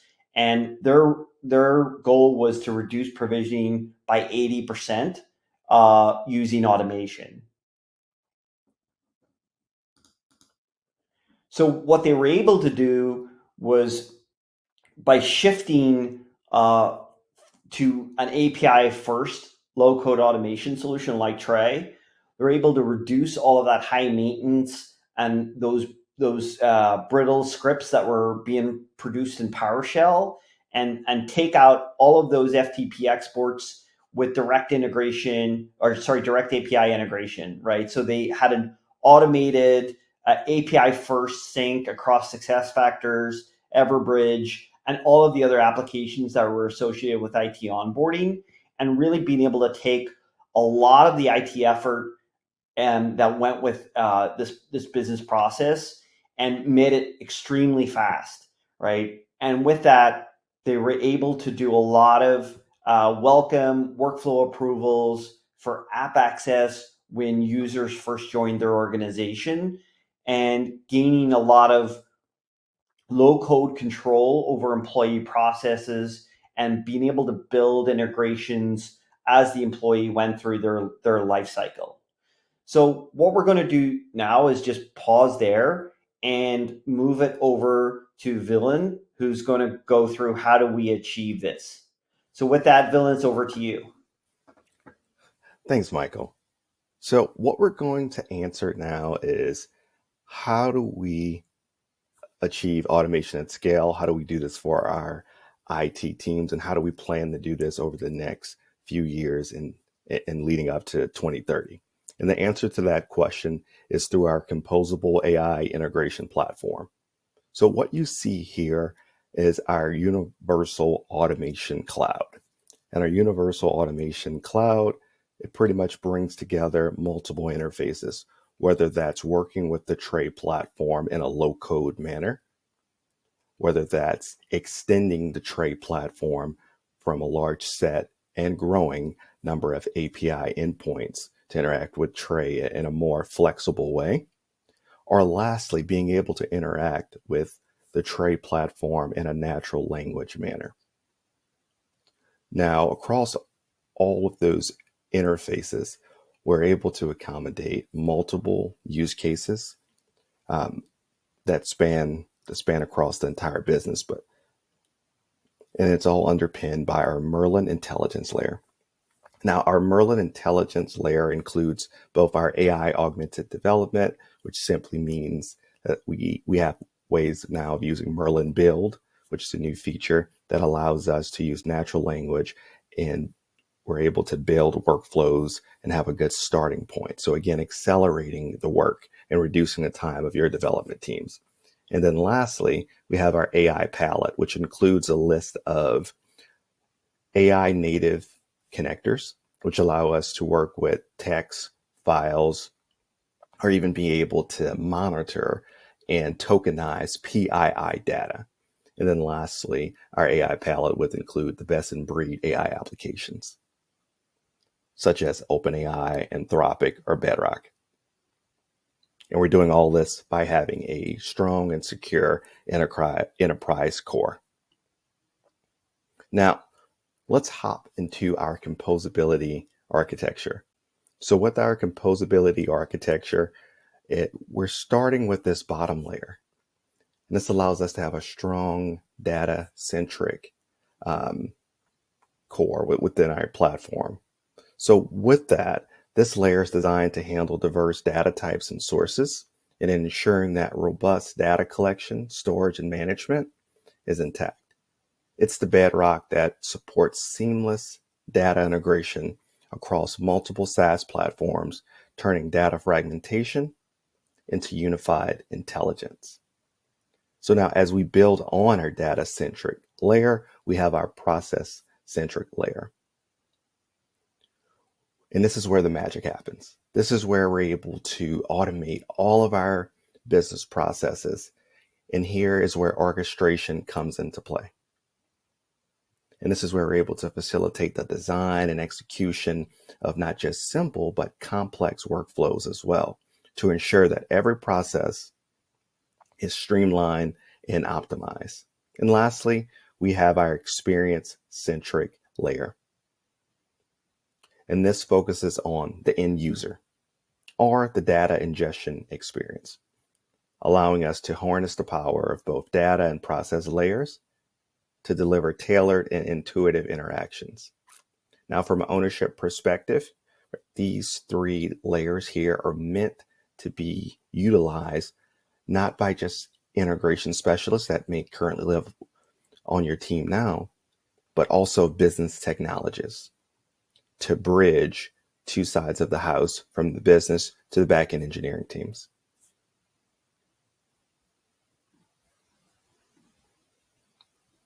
Now, in order to bring you into the future and being able to leverage modern digital workflow, I want to give you a set of building blocks. And those building blocks include great logic and connectivity. So on the Tray platform, you're able to, yes, connect to RESTful services, databases that are on-prem and in the cloud. You're able to connect to any of your applications that have exposed API endpoints, but you're also able to deploy net new connectors using our connector developer kit. And that's through our command line prompt. And you can even import Swagger docs here to, again, accelerate that development and deployment. Now, everything that you do within the Tray platform, we want you to do it in a composable manner, which means build once, share many. You shouldn't necessarily have to start from scratch from every workflow build. And that's where AI also comes into play again, using Merlin Build to create a prompt that builds a workflow, and you have a good template to start from. And it's all wrapped in a scalable, secure environment. So today we're going to look at an employee onboarding use case. But to start, I'll highlight the architecture, and it leans on the 3 layers. The first being a data-centric layer, being able to extract data from the various systems that your end user would most likely be provisioned to, whether that's a ticketing platform that person's going to be sitting within IT, whether that's having a CRM access if that person's going to be in sales and marketing. Now, our process-centric layer here shows the various blocks of logic that's going to be required. So from an onboarding perspective, one must work with an applicant tracking system to detect in real time when that candidate actually becomes a new employee. And then to provide the validation to decide if that new employee is indeed a new employee, or is that employee actually a contractor if you are using a resourcing model such as staff augmentation. We want your workflow to replicate your actual business use cases. And then lastly, we want to be able to run all of your back-end processes based on interactions with your front-end systems, whether that's a web portal that's custom and sending those interactions and payloads to a tray workflow, or whether that's a front-end HR system such as Greenhouse. All right, so now I'll switch to the tray platform.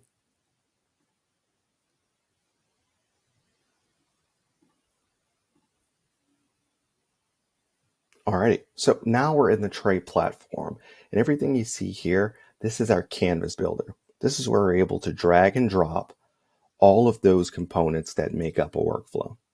So this use case, again, is a new employee onboarding and provisioning workflow.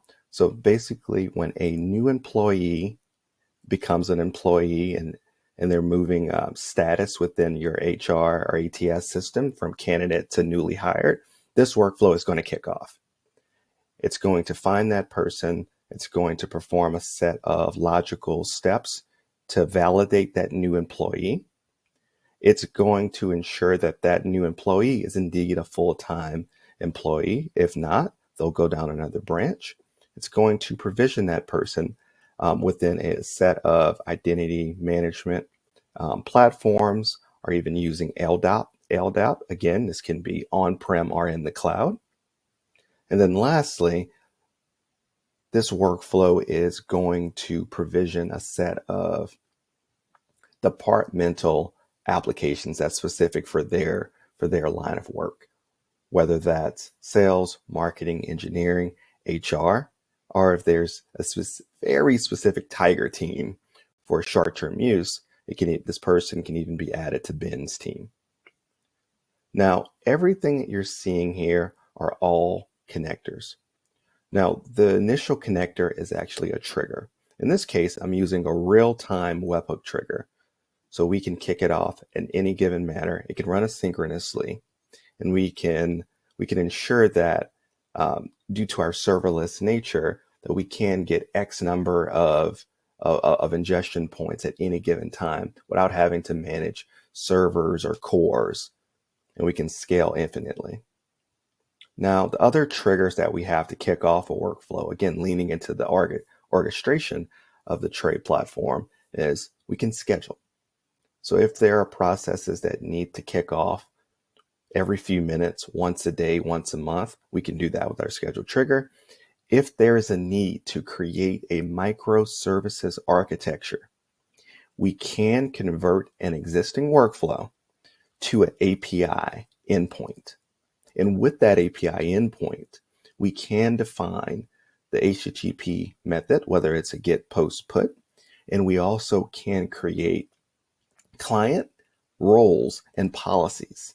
So if we need to restrict IP addresses If we need to add any other header details or checks, we can add that as well.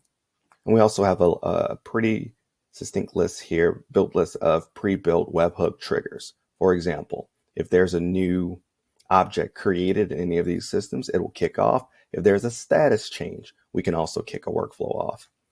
Other set of connectors here are services connectors, of course. These are all best in breed RESTful services. We have 600 plus connectors. I'll go into our greenhouse one quickly. So within any of our connectors, we're able to authenticate with OAuth 2, token-based, basic authentication. And we also have a way of creating custom authentication if there is some very unique or bespoke OAuth flow that's required. Now, within every connector, there's a way to authenticate, and there's going to be a list of operations. Operations simply mean API endpoints. So here we're able to create records, delete, run queries, and we're able to configure our connector in our configuration panel to the right here, and we can see which fields are optional or required. And in this case, I am running a query against my ATS systems to see which new candidates or newly hired employees were created after the last run. So in this case, if the last run was over a day ago, we can check after that date. And we can see within our output panel what that JSON response is going to be. This is a full schema from the API documentation that allows us to accurately see the structure of that payload. So we can then use any of the JSON key references here in any of the downstream applications or steps. Now, besides our services connectors, and again, there's pre-built, you can use our HTTP command, which is a wrapper around Postman to connect to any custom applications. You can also use our CDK to quickly build and deploy new connectors. And we have two other sets of connectors here, which are our helper connectors, which allows us to just perform our formatting, whether it's text-based formatting, file-based formatting, or object-based formatting. And then lastly, our core connectors allow us to bring in our business logic. So if-then statements, switch case statements, whether we need to break a loop or connect to GraphQL. Now, I'll now transition to one of our newest piece of functionality, and that's our AI palette. Because with our AI palette, we're able to leverage our native AI connectors, which are branded our Merlin connectors, and that includes Merlin Extract, which reads in a PDF file or image and is able to extract text from it and also run queries against the data that's in a PDF. So long gone are the days of having to loop through every row within a PDF. If that was converted to JSON, we can just ask a question against that PDF file. Merlin functions, which gives us sentiment analysis and other text-based AI functionality. And lastly, Merlin Guardian. And this one I think is applicable for the audience here because it allows us to bring in input from whether it's a letter, a string, or a blob, and it's going to mask all of the text values that are classified as PII, and it's going to tokenize that. So you can use the output of that tokenized string or blob to now send to other AI platforms. And these are in-house, right? We're not using, and these are stored locally within the Tray platform for our Merlin connectors, the AI and ML models that runs under it. And the last thing I'll highlight here within our workflows is error handling, because that's very important. If there's ever an error at the individual step, we can not just let it stop, we can set up manual error handling to allow us to send those error messages to a ticketing platform, or we can send it to another team member or send the email just so they can come in and access the platform and address the issues. And I'll stop there. Thank you so much for being able to take a walk through the platform, understand the various types of connectors, utilize it, and see how it can be utilized for your onboarding and provisioning needs. And I hope this may have provided some inspiration for other use cases as well.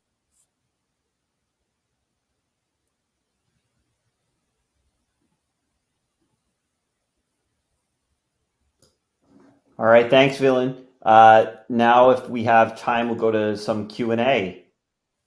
Alrighty, we are a little tight on time, but let's try to do a couple of questions here together.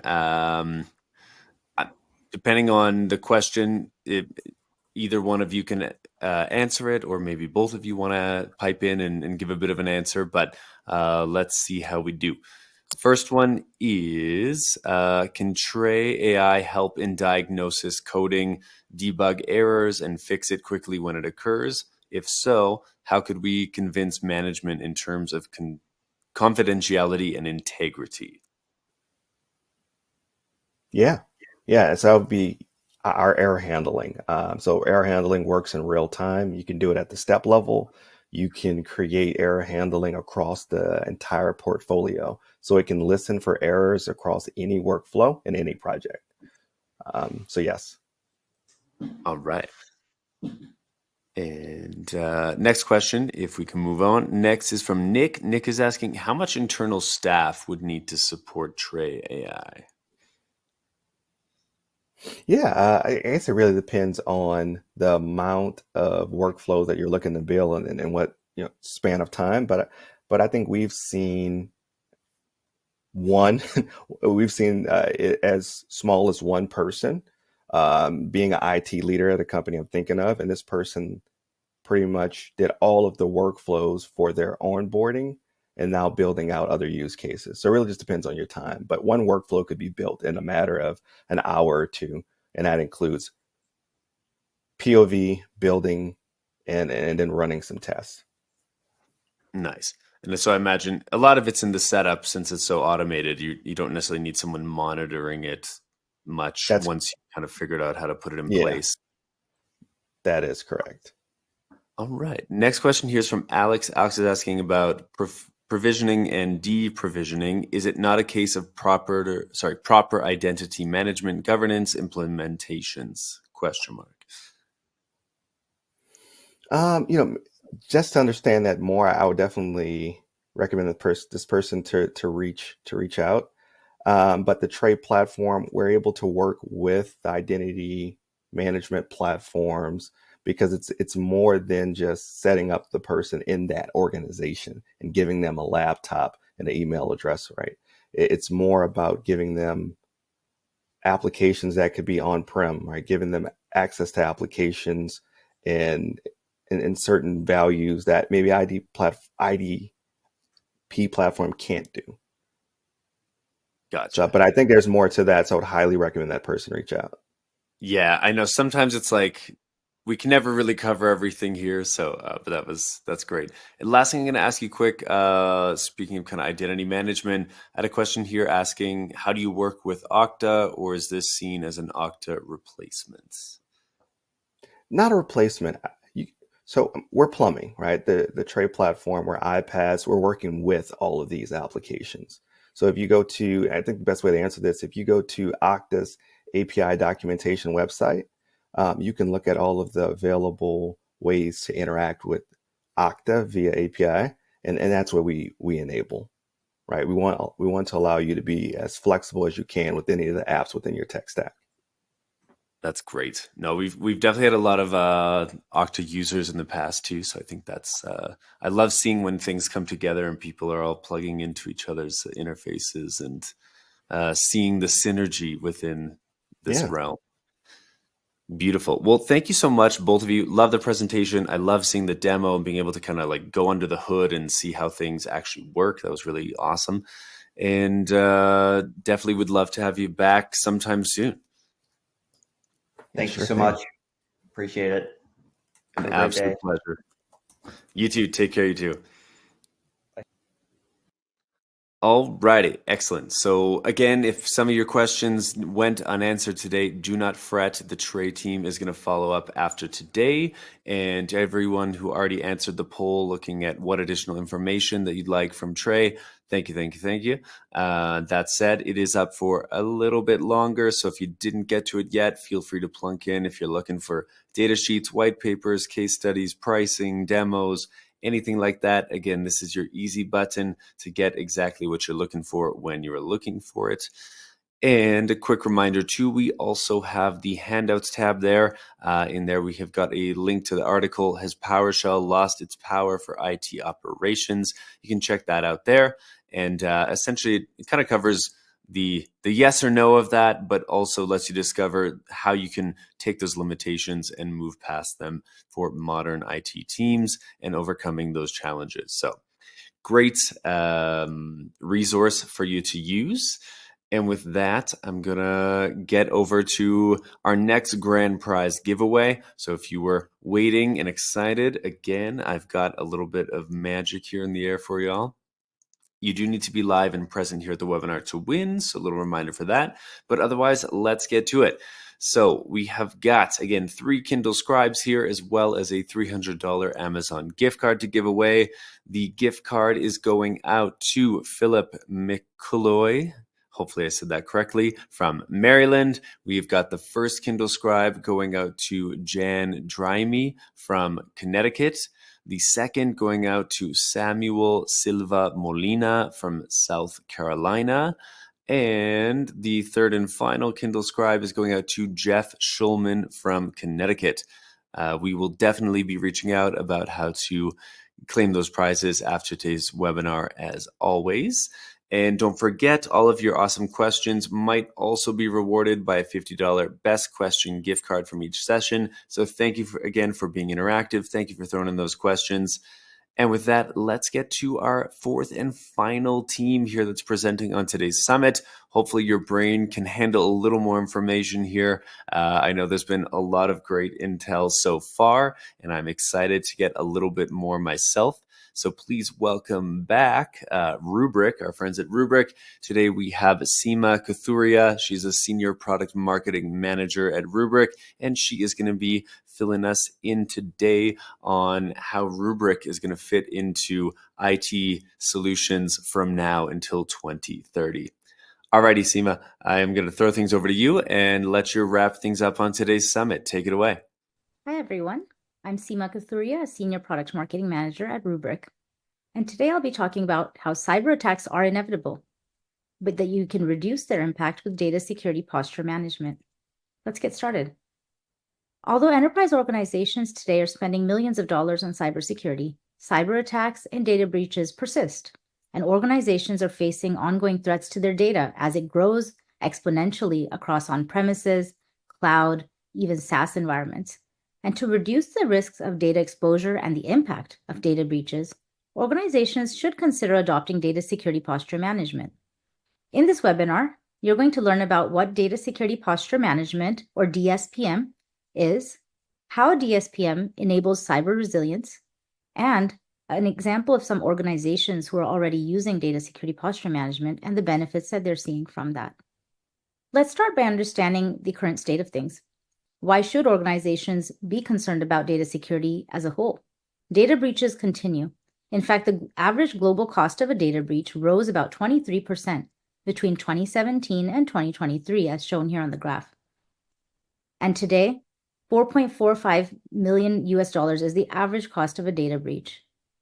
And so that has continuously been overall growing over time, with just a small blip in 2020. But for the most part, as we are spending more time online, as data is growing, there is this continuous wave that we're seeing of data breaches.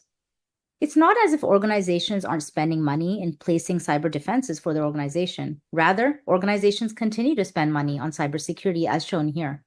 In fact, global cybersecurity spending was $200 billion in 2023, up from $176 billion in 2022. Yet you'd think if you spend more on cybersecurity, you would prevent more attacks from happening. Yet this isn't true. Unfortunately, attacks are not stopping. A case in point is ransomware, Ransomware attack victims rose by 128% between 2022 and 2023, and ransomware continues to impact organizations, be it healthcare, other kinds of commercial organizations, and even government. In addition, the other problem is boards are asking their CISOs and CIOs for a better ROI from their cybersecurity investments, given what I'm just sharing here, that as their spending is going up, why aren't attacks being stopped or being mitigated? It's a really difficult problem to solve. One of the key problems that also happens is, despite everything in terms of spending, a lot of the data remains at risk because largely a lot of the security tools that organizations have invested in are very prevention focused. And we know that even with prevention solutions, they can't block 100% of attacks and 100% of breaches. Attackers are clearly gaining the lead. The other thing to bear in mind is we know that today, there's not just the risk of a data breach, but also additional regulatory pressure. There are a number of regulations that are region-wide, even statewide right now with the CPRA here in California. And they're really heavy penalties, number one, for sensitive data exposure. So the moment a data breach even happens, there's heavy penalties associated with the data that has been compromised. And just having any kind of sensitive data as an organization means there's financial risk to your company if that data were exposed or if there's a data breach. The penalties can vary by region, but they remain there. Examples here are 3 examples: GDPR, HIPAA, which is around healthcare, protecting information, and then the CPRA, which is the California Privacy Rights Act. And more are coming in other states across the US also. I also have to point out there's a reporting requirement that is really essential for companies to be aware of. And how many organizations today can say within 24 hours where your sensitive data is located and who has access to it? It's not an easy question or set of questions to answer.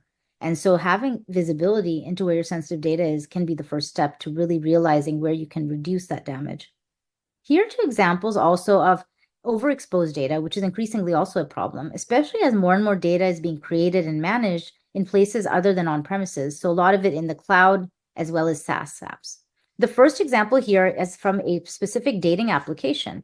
In summer of 2023, over 260,000 dating application account records had been exposed. This was leading to 340 gigabytes of images and private chat logs open to the public on Amazon Web Services S3 storage bucket. Impacted was the dating service named 419 Dating Chat Info, developed by a Siling app based in Hong Kong. The exposed data had names, email addresses, geolocation data from mostly United States and Canadian-based customers. Exposed in there were private user messages, chat logs, audio files, as well as profile images and pictures that were actually supposed to be shared privately between users. This really shows the extent of this sensitive data that was leaked. Overall, security researchers saw that the 340 gigabytes of data included over 2.3 million files and 600 compressed server logs. Again, a really significant problem in terms of volume.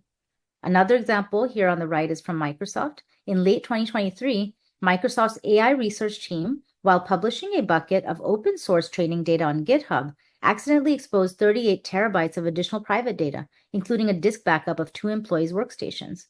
The backups had sensitive data, including passwords to Microsoft services, secret keys, and over 30,000 internal Microsoft Teams messages from 359 Microsoft employees. So again, another really large volume problem due to exposed data. Specifically, what happened in this case was an Azure feature called Shared Access Signature, or SAS tokens, which allows users to share data from Azure storage accounts, was the source of the problem. And although access level could be limited to specific files, in this case, the link was configured to share the entire storage account, including all those additional 38 terabytes of private files.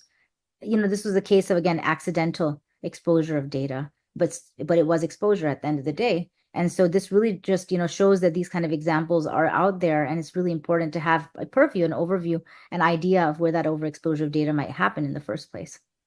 In addition to this problem of overexposed data, there's also the fact that ransomware continues to persist, as we showed earlier. And in fact, today we're seeing from some of the threat research data from Recorded Future, they've been tracking a significant increase in publicly reported ransomware attacks specifically.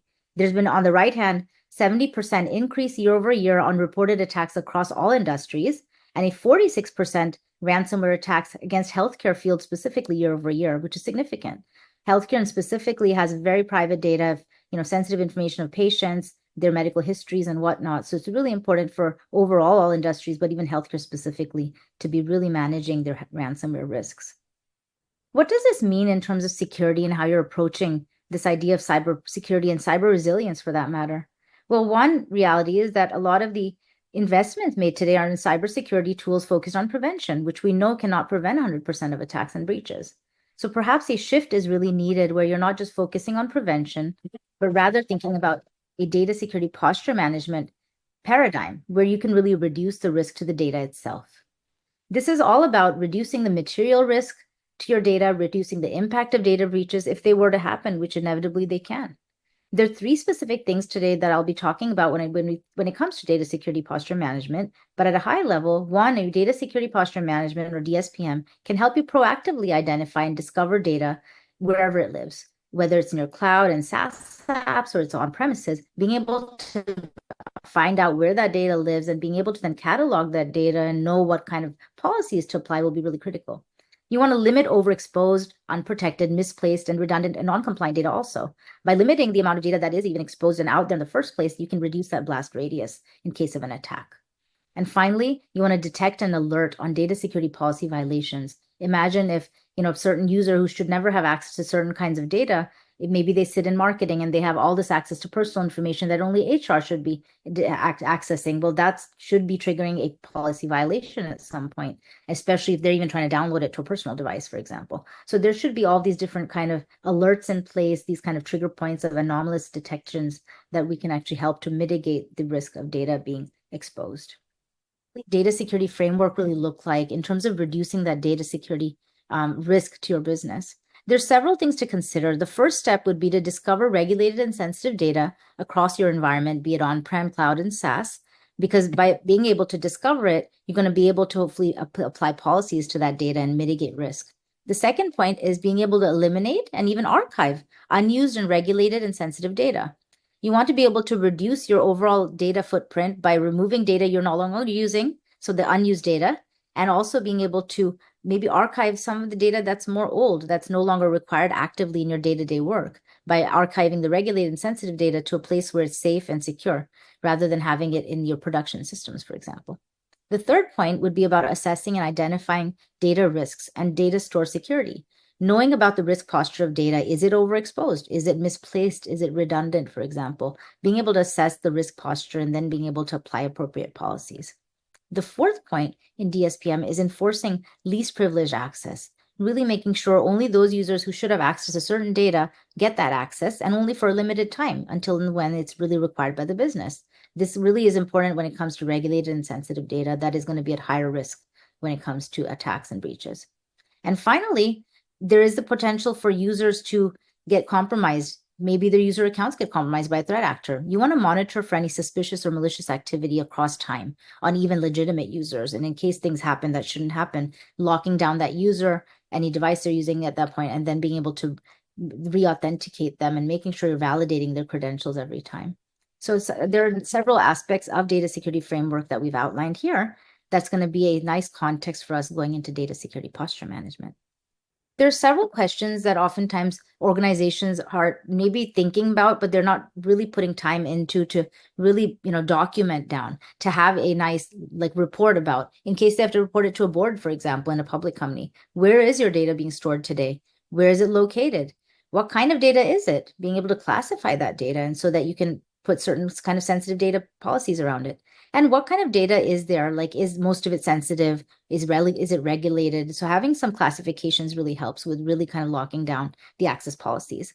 Who has access to your data goes back to the point about limiting that to least privileged access policies. And how does data change over time in terms of what users can access that data? Maybe their roles have changed, so they should access different kinds of data and no longer access data they had access to in previous roles. And then who is it that's changing the data itself? Is it a legitimate use case where you expect that user to change that data? Or is this person not supposed to be authorized? So you need to keep in mind that data is constantly shifting and evolving as are users and their roles. And so having that visibility is going to be really important, which data security posture management can help with. Going into data security posture management, DSPM, and how it can help answer some of these questions, we're going to walk through each of the four main use cases. One is the data discovery and classification, which is going to really answer questions around where is your sensitive data? Where is it located? What kind of data is it? And you can then apply certain kind of labeling to it and classification so that you can really get a good sense of where that data is. And if you have to go back and apply certain policies against it, you can do it. Data risk management is the second pillar. Here you're going to answer questions like whether certain data is changing in terms of its risk level. Is it now overexposed all of a sudden? Is it unprotected and needs to actually get in a protected place? Has it been misplaced, that data, and is it in a place it shouldn't be? Or is it redundant? Maybe you have 2 or more copies of data, and do you really need those 2 copies, or can you actually go ahead and archive or even delete a copy of it? And so this is going to help you to understand the risk posture to the data and then apply appropriate policies to mitigate that risk over time. The third pillar of DSPM is data access governance. This is about the identities of the different entities that are accessing the data, typically users or human users. This is going to help you answer questions around who is accessing my sensitive data across my environments. And every identity or blast radius for each user for accessing sensitive data. So be it before a breach or after a breach, you can be able to get a sense of which users had access to that sensitive data. And then you can reduce that blast radius down to that user so that you don't expose that data exposure to other users in that same environment. So this is really about governing access. The fourth and final pillar is data detection and response. This is all around answering questions whether there's a suspicious or anomalous activity for the data and which specific identity or user is accessing that data, and maybe detecting really some threat actors that come as a result of this detection response and blocking that particular user from accessing any more data after we've discovered this anomalous behavior and event. So this shows kind of the end-to-end from the time of discovery all the way to detection and response in the case there is an anomalous event or a specific cyber attack that could be happening, having a really good sense of where your sensitive data is, what the blast radius is, which users were accessing that sensitive data, giving you a full, really risk posture of your data. To each of the 4 categories, there's key things to remember as a takeaway of what they really help add value for your data security framework. The first, that's tied back to that idea of discovering and classifying your data, is data discovery classification, DDC sometimes for short. This is about discovering, classifying sensitive data. This could be private data, such as PII data, within like a financial situation. It could be even PII sensitive information about your social security numbers in the US. It can be also things like proprietary information about a patented product of your company. You want to make sure you're limiting access to that sensitive data on premises, cloud, and SaaS environments. So really being able to have automation around that is going to reduce your time to discovery of your data. So that's where these kinds of automated data discovery classification capabilities are going to really come into place and help you automate those processes. The second will be data risk management. This is going back to the idea of really reducing the overall footprint of your data that you need to continue managing and securing by archiving the unused data, perhaps even deleting data that you no longer need, and securing everything else. Simply just reducing that overall footprint of data means that you have less of a security risk to that data.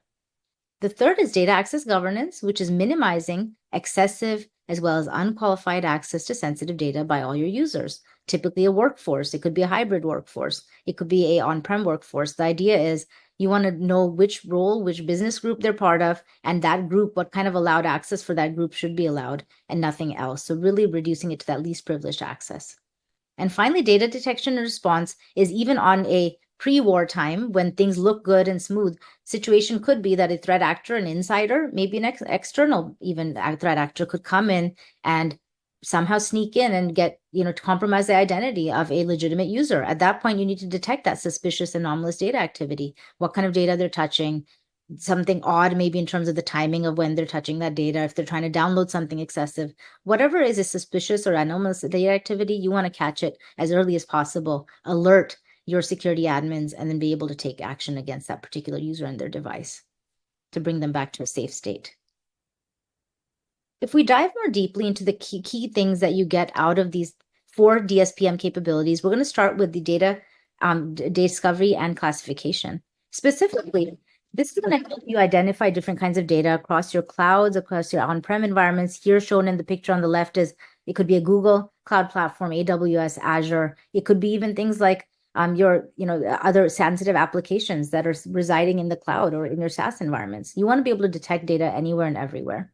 It's going to help you also analyze any data proliferation over time across different environments and workload types. You're going to get a sense of How much data today sensitive data sits in the cloud environment versus on-prem? Are there opportunities to consolidate? Are there opportunities to eliminate data you no longer need or is redundant? So it's really going to help you really to automate and streamline your overall data management processes. You're also going to identify the very sensitive information workloads, things that maybe very limited people in the company should access. Maybe it's just your C-level, executives that should access certain data at a certain point in time and no one else. So you can lock down based on policies. So you have the highest level of protection for the very highest sensitive data that should be locked down to certain users and no one else. The worst case scenario is sensitive data that's exposed to the entire organization. That's one of the worst cases. The best case is where you've locked down policy to a really limited set of users for that data. Next, we go into data risk management. Some examples shown here on the left are discovering any data that is unprotected today and making sure you're applying certain policies to it where there are violations that could happen otherwise to accessing that data. Misplaced data you're not even aware of oftentimes, and it's been wrongly tagged perhaps, and having violations against that data that you want to detect certain users accessing that data that should not have access to it. Understanding if certain data now is needing to have a different sort of categorization, maybe based on where it is the risk that is posed if someone were to access it. So putting guardrails in place also against certain kind of regulated data. Maybe it's PII data that is only supposed to be in the organization for a certain point in time, and now you should no longer be storing it in certain locations. You want to have certain policies in place to really minimize the impact to that data if it were exposed. The third piece, which is all around user access, is data access governance. You can actually get good alerting. You can get good reporting on the identities that are at highest risk in your organization, which could be, for example, your executives. It could be your HR department who has access to employee records for their job, but that should continuously be monitored in case they're downloading to a location that they shouldn't download some of the data.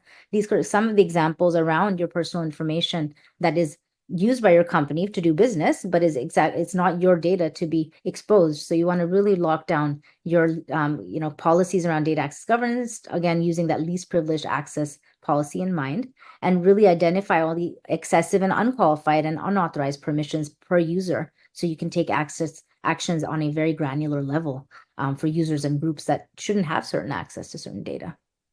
And finally, data detection and response is about taking a step back and seeing that, hey, even though things look smooth today and my users, I've applied the right policies, I've limited their access to certain kind of data types, it's possible that certain threat actors could come in and now try to exfiltrate data by taking on the identity of a legitimate user. So those are the kinds of things that you want to look out for. You want to have continuous monitoring on all your sensitive data to figure out, are there some anomalies in terms of what kind of sensitive data is being accessed by a certain IP address, by a certain user at a certain point of time, maybe by a different geolocation they usually don't even log in from to access that data. So all those kinds of different criteria and kind of different ways of filtering will really help you to lock down and really detect early on, hopefully as a warning and an alert back to your SecOps teams that, hey, there's something kind of fishy here. Let's go back and investigate what point in time this particular user was accessing the sensitive data and what seems odd about their typical day and when they're accessing this data versus this particular point in time. So it's really important to have that continuous monitoring and detecting and responding appropriately. And today, one of the ways that we can also help you with your overall security posture when it comes down to taking action is we can also integrate the information that we detect on these anomalies with your SIM systems, with your SIEMs, also your IT service management tools like ServiceNow. We could actually send an alert that there's an anomalous event that happened, and then you can take action through IT service management ticket like ServiceNow and be able to take action on that user and their device to maybe lock it down or prevent them from accessing something more until they re-authenticate and they get back to a safe state. And you've done your due diligence around that user. So by integrating with the larger ecosystem, we're enriching the threat signals and we're helping you take these really good actions that you need to take in order to come back to a safer place. In terms of the outlook for data security posture management, because this is a relatively newer area that people are, focusing, enterprise organizations are starting to adopt, it's expected, according to Gartner's research, that by 2026, over 20% of organizations will deploy DSPM technology due to the urgent requirements to identify and locate previously unknown data repositories and to mitigate the associated security and privacy risks. So as I was mentioning earlier, we know certainly data breaches are continuing to impact organizations. They're happening very often. And one of the biggest problems is that, regulations are expecting you to go ahead and pay up the fines, pay up, really, and also to talk about the fact that you've unfortunately gone through this data breach, and now these kind of data records are exposed. So how do you really reduce that overall data threat footprint, the amount of data that's going to be exposed? How do you reduce the number of users that get compromised in a data breach? So in order to do that, DSPM can at least help to reduce that overall impact, that exposure of data, and let's give you some visibility up front so that you will hopefully be in a less difficult situation post a breach, hopefully fewer fines, hopefully a place where you can recover more quickly if you were to go through a ransomware or other attack. And why Rubrik in particular? Why should you think about Rubrik as a great partner on this journey of data security and on this journey of cyber resilience? Well, data security posture management is something that we can offer you no matter where your data is. Maybe your data is primarily in the cloud and SaaS today, so we can help you from that point of view. Maybe you have a hybrid environment where you have a lot of data on premises, and you need to make sure you come from a really secure vantage point, so we can help you apply DSPM policies there also. The beauty of it is we don't have to enforce any agents. You don't have to deploy agents. So it's very seamless from that point of view and no impact to performance. We also provide a very rich historical timeline of where your data lived at any point in time. Where was it, say, certain point in time, so maybe like days ago, weeks ago, and so how has the posture of that data also changed? The classification may have changed, the user's accessing has changed. So we can give you a point in time, series of historical data that you can go back and really use to take action. We also provide this notion of having complete cyber resilience, not just through a combination, but really the power of together. It's the cyber security posture, which is our DSPM solution on the left, combined with cyber recovery on the right. Cyber recovery is something that Rubrik has been doing for over 10 years now, into our 11th year, and we really believe you take a two-step approach. You need cyber recovery plus a really strong data security cyber posture here on the left in order to really deliver on that cyber resilience promise. We are the only platform offering both in a single kind of code base and from a single platform called our Rubrik Security Cloud. That gives you the consolidation, the confidence. You get the cost savings also, of course, instead of having to integrate multiple solutions for your backup recovery combined with DSPM. We really want that one kind of expertise in both of these areas. Finally, we provide cyber recovery plus ransomware response team. We have actually experts that are in-house within Rubrik who have helped numerous customers, enterprises, to help really recover from the reality of having been burnt by ransomware attacks. And so by having this team from Rubrik, you have that confidence that you can recover quickly. We've had the experience of helping other organizations. If, heaven forbid, you did go through an attack, this is somewhere where you can come back to us and with confidence, how can you help me, Rubrik, to get back into a place of safe recovery? And in doing so, we even provide a $10 million, what we call a ransomware recovery warranty, which is really putting our money where our mouths are, saying that we can guarantee recoverability from these inevitable attacks.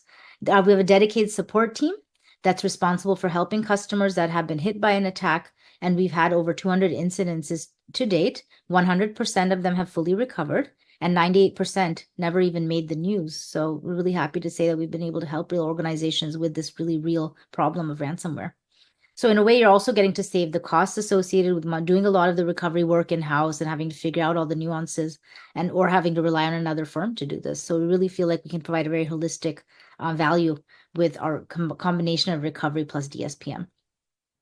And in addition, Rubrik today has already over 6,000 customers across the globe that are using much of our recovery solutions, and some of which also are using our DSPM capabilities.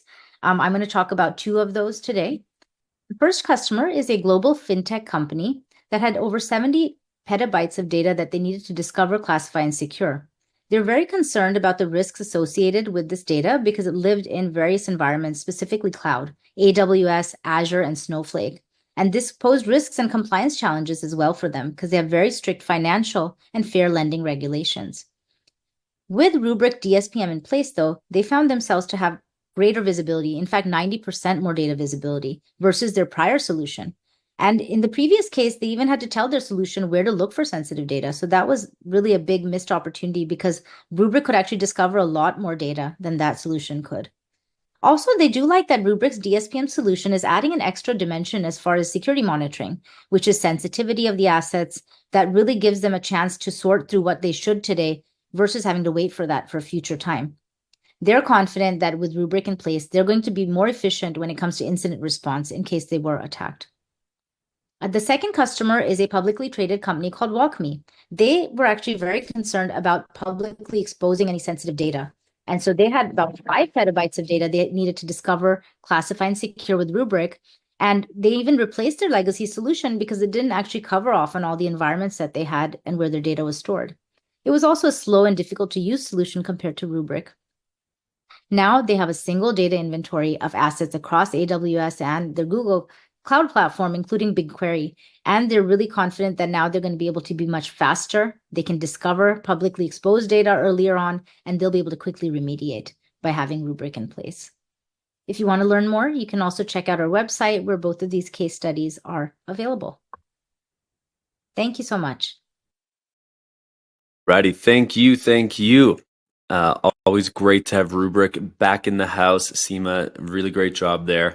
We are at time, so we are not going to be doing any Q&A. I'm so sorry. But any of you that did have your questions in there, don't worry. Rubrik is going to follow up. And with that, I've also got a poll up. So if you're looking for any information around Rubrik and the solution, well, what additional information would you like about the Rubrik solution is the question at hand here. Feel free to fill in that poll and let them know so that they can follow up and make sure you get exactly what you are looking for. Also want to call out the Handouts tab. If you have not yet ventured over to the Handouts tab, I highly recommend that you do that. We've got a link there for an ebook from Rubrik. It's titled A Buyer's Guide to Data Security Posture Management, or DSPM. So definitely want to check that out. And while you're in there, this is kind of last call as we're going to do our final prize giveaway and wrap things up here in the next few minutes. So I'd say definitely go grab any links, any ebooks, the PDFs, all of those handouts in there that you're interested in. If you haven't done it yet, this is the time. And with that, let's keep things moving along. Let's hit this last grand prize. So if you've been waiting and excited, next up we have got the Apple AirPods Max. There are 2 of those up for grabs. And we also have one final $300 Amazon gift card to give away. So let's get to it. Final reminder, you do need to be live and present here to win the prize. So hopefully you're hearing your name called out now as it is read out loud.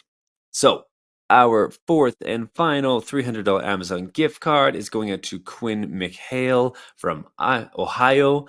And the first of 2 AirPods Max going out to Mark Maruzzo from California. And the second to Ravi Sonel from California. Huge congrats to everyone there. I am going to do one quick summary of all the prize giveaways today. So if you had stepped away, took a call, didn't hear your name called, I want to make sure you know. So our first gift card went out to Christy C. from Texas. Second to Martins Canu from California. Third to Philip McCulloy from Maryland. Fourth to Quinn McHale from Ohio. The HomePods went out to Michael Dunsing from California, Alan Jin from Colorado, and Scott Speckman from Kansas. The 3 Kindle Scribes went off to Jan Dryme from Connecticut, the second to Samuel Silva Molina from South Carolina, and Jeff Schulman from Connecticut grabbing the third. And those AirPod Max, we've got Mark Maruzzo again from California and Ravi Sunel from California. Alrighty, if you are on today's summit and you are curious about sponsoring an event, I would love for you guys to get in touch with us. You can get in touch with us about sponsoring a megacast, ecocast, or summit with an email to connect@actualtechmedia.com. We'd love to chat with you and follow up on the conversation. Also, if you are enthused, curious, or worried about ransomware, you should also be checking out ransomware.org. Everything you need to know about ransomware. It is the definitive ransomware resource, and you can check out that website there. Click on it. It is free. It is a true org, so super cool, and that is something that you may want to look at if you are on your ransomware journey. Now, before leaving, mark your calendars for an EcoCast by us here at Actual Tech Media. We've got the best practices for hardening your on-premise infrastructure. So if any of you are definitively on-prem or you are hybrid and you have some on-prem elements, you may want to check out this EcoCast that is happening tomorrow. Same time, actually, no, not same time, noon Eastern or 9 a.m. Pacific. Definitely want to check that out. Mark your calendars. And with that, I hope you have an absolutely magical rest of your day. Take care, everybody.